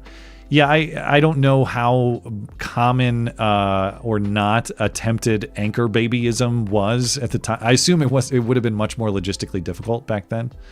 But yeah. No, there needs to be some kind of standard that like any law like this has to be revised every 15 years now with the rate of change of technology. Everything's obsolete. Also adds Dangerous Spaces. If there were 274 FBI agents among the January 6th crowd from the start, did they inflame the situation, or did they come after it became violent? Well, yeah, the claim is they came after. Either way, it proves it wasn't an insurrection, right? Well, I suppose if you grant the premise of like they came to do law enforcement and succeeded in stopping the attempted insurrection would be the way to interpret that if you wanted to take the left-wing Democrat or whatever perspective on it. I don't know. I mean, I don't know who to believe on January 6th stuff anymore, but I have a hard time believing what Kash Patel is saying on this. And even if I do believe what Kash Patel is saying, why did he not share this information earlier is a big question for him. Mm-hmm. Over on Odyssey, just one more. There's a post here from Blankets asking, what do I think about this? It's a tweet that says, Osmongold grieves the loss of his father. He hasn't streamed in almost 2 months. Okay, I'll take that as true. I don't know if that's true or not, but I assume maybe it's true. Erica Kirk's husband got shot in the neck 2 weeks ago, and she's smiling after taking over his company. Oh, so the idea is like Erica Kirk was in on something. Yeah, I don't know. I'm not a fan of that. Like, you're gonna smile. I'm sorry, I'm not gonna hold smiling against somebody. It's also like I would need to see a clip of her smiling about that. You know, like you could take an image of her smiling, talking on Charlie's mic or something. I don't know what she was talking about when she did that. I know that if something like that happened to me, and I hope it doesn't, obviously, but if the people that I love decided they wanted to take on this mic for whatever reasons they may have, I wouldn't think that that's suspicious. I would think that that's in honor of what I have and in appreciation of what I have, especially for a wife. Like, without some solid evidence that this works to her benefit and she had some plot to do this, I'm not tinfoily or conspiratorial on this at all. I don't need to think that there's some deeper explanation for why a kooky guy in a transgender relationship wanted to kill Charlie Kirk. So to me, I'm out on those sorts of theories, though I know they're speculated or circulated. Yeah. No, and he was an activist, and she's carrying on his activism. If it was something else, then fine. But when you're doing what the guy lived for, I don't hold that against you. I see that as a sign of love, and smiling occasionally is not a crime. And in this post about Osmongold, and is that how you say his name, by the way? I know he's a famous streamer. I don't know. I only heard about it. I've watched a couple of his videos in the last month, and I'd never heard of him before that. But I see his clips all the time. So I know he's or something before. I know he's a big streamer for sure. Yeah. I just don't know if I'm saying his name correctly. But he started doing a lot of like reviewing Lotus Eaters stuff and commenting on it and going pretty hard. So I would also say that without evidence of wrongdoing, malfeasance, malicious intent, whatever, people take loss differently and they grieve differently. And so comparing the loss of his father to, say, her loss of her husband and saying, well, look, the reaction is different, unless you can demonstrate some kind of malice to me, I don't buy that simply being on his mic is evidence of some sort of nefarious intent or plot. I understand why someone who suffered a loss would want to be out of the public eye. It's hard. It's hard to process loss publicly in that way. I also understand how, if you are already in the public eye, or the person you lost was, why you might want to grieve with the public and keep the public informed about the process or the plans for the organization going forward. I don't think either of those are inherently suspicious or wrong. If there's going to be an accusation of wrongdoing, I need something beyond just like a screenshot of a grin or something like that. The coffin grieving video was pretty cringe, but again, she might be just trying to share that moment with people, and I'm not going to attack her for it. I haven't seen anything that makes me... Thank you, Blankets. Appreciate your support for the show. Over on Rumble, Kay Sorensen says, if you want to learn about the ostriches, Viva has a bunch of videos. Okay, Viva Fry. They were tested for a strong variant of bird flu and survived. Canada ordered a cull. RFK Jr. wanted to save them for research. Okay, this is all news. I'm learning about this on the spot right now. This is not something I knew about. So, okay. Look into it. You could do a video on it, because I'm sure it's interesting, and I bet the more you dig into it, the more that's there, because it doesn't make sense. So something's going on. Over 50s Cod Club on YouTube. Matt, are you an man? If you like an historic man anyway, are you an man if you allow yourself to get bald? But it's BALLD. So I'm actually confused on the question. Bald as in no hair, or bald as in like... It's a riddle. You got bald. Okay, I see what you're saying. You're setting up you got bald. You are not an man if thou dost alloweth thyself to bald get. Is the idea, is the wordplay here that balls make a man, but to be bald is... as far as I understand it, getting bald, BALL, is like getting beat in a game. Oh, okay. So you wouldn't be a man if you allowed yourself to get beat in a game. So it's a... All right, I'll allow it. I'm a little confused. But it's very punny. But there's a reason he wrote bald, BALLED, you know, past tense of bald. Oh, yeah. Yeah. You're over my bald head. Over 50s Cod Club. Thank you for supporting the show. Matt Grendel. Kyle's last shot was at a black man that was trying to jump on his head. That's right. Okay. I forgot about the jump kick man. You're right. He missed. If Kyle landed that shot, no chance he gets acquitted. Sad but true. Interesting counterfactual. I mean, that guy was trying to... He didn't shoot that guy? No, he fired a shot, but he didn't hit him. And for a long time, that's right, I forgot. For a long time, Jump Kick Man was unknown, but then he was identified in some kind of deal with Binger, the prosecutor, because Jump Kick Man was never charged, even though he was attacking a guy with lethal force himself. And remember, Jump Kick Man created that famous moment at trial where they were debating what is lethal force or not, and the prosecutor, not Binger, but the fat guy, was saying like, oh, I guess every kid who gets a skateboard for Christmas is going to get news now that they received a lethal weapon, like as though you can't use a skateboard to kill someone if you wanted to. But Binger gave that line saying that it was not lethal force because he only used 1 foot. Right. If you just kick a guy's face into the concrete with 1 foot. It's only a real kick with 2 feet. Yeah, you got to do the drop kick, double foot. Anyway, thank you, Mac. I'd forgotten about that point, so thank you for reminding me. Blargington, you shared your goons news. I'll share mine. I passed the bar in response to your inquiry about Native Americans. First of all, congratulations on passing the bar. Congratulations, butthead. Entering the legal profession, for those who don't know. In response to your inquiry about Native Americans, tribes are independent nations until the act passed and were not citizens under U.S. jurisdiction. Yes, but why wouldn't they be if the 14th Amendment was correctly interpreted as offering birthright citizenship?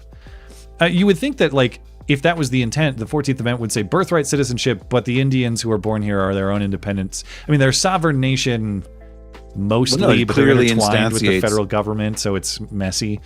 But that circumstance clearly instantiates that just by the merit of being on the territory does not make you under American jurisdiction. You can be part of you can be under a foreign nation's jurisdiction while within the territory of the United States. Yeah. So I totally grant your point on the legal issue, but yeah, I think to pass that law operates within the premise that birth on soil here alone is not sufficient for citizenship, that there's something else that's necessary. And that's why that law was passed. And so, yeah, we'll see how this gets worked out. But what do I know, Blarg? You are the learned lawyer among us. Congratulations on passing the bar. And I never made it that far. I took the LSAT and did terribly and never went to law school. So, I don't know. Maybe I have enough experience to prosecute Jim Comey, though. I'll wait for Trump to call me and see if I can get that job. McKenna Lilly, a bit late to the stream. Glad to see you again. Well, thank you. This is an alt account, to clarify. I've been a viewer for a while. I was just wondering if you got my email. Congrats on the 3rd. Maybe I'm a little bit behind on my email. I don't know. But I don't know which email you're referring to. So I'll have to check my inbox. But thank you for supporting the show. Very much appreciated. And all the best to you. Thanks for tuning in. All right. Man, we're 6 minutes past the hour, meaning we are over 3 hours. Your laptop has sustained this far, but I think we're still going, Mark. We're good on Odyssey. We're good on Rumble. Let me give a quick refresh on YouTube and Tippy. I think we're all set. Okay. We're good. Anything else you want to say if your laptop will allow before we're out of here? I think I've said it all. Had a good show. Glad you're back. Glad to be back. Glad everybody's here. Glad to have you back in the mix. It's fun to be back at it. Always a pleasure. All right. Well, we will call it there. Thank you for tuning in tonight. Of course, thanks to our live chatters and super chatters for making the live show a success. If you're listening on demand later, thank you kindly as well for supporting the show. Thanks to Mark Aaron for sitting in tonight and teaching me about Canadian developments involving ostriches, among other things. Find his X account on at Liberty M. Aaron is the X account. You can find it linked in the description if you would like to follow Mark. Thanks to producer Tim for his assistance as always. In fact, I think there was a producer Tim text. Oh, more about the shooter. They think he used gasoline in the attack in Michigan to start the fire. Producer Tim says. Thanks to producer Tim for helping me with the facts as always. For everything show related, check out mattchristiansenmedia.com or mattis.gay if you prefer brevity. I'm back on Sunday and Wednesday nights going forward. Until then, have a great night and a great week.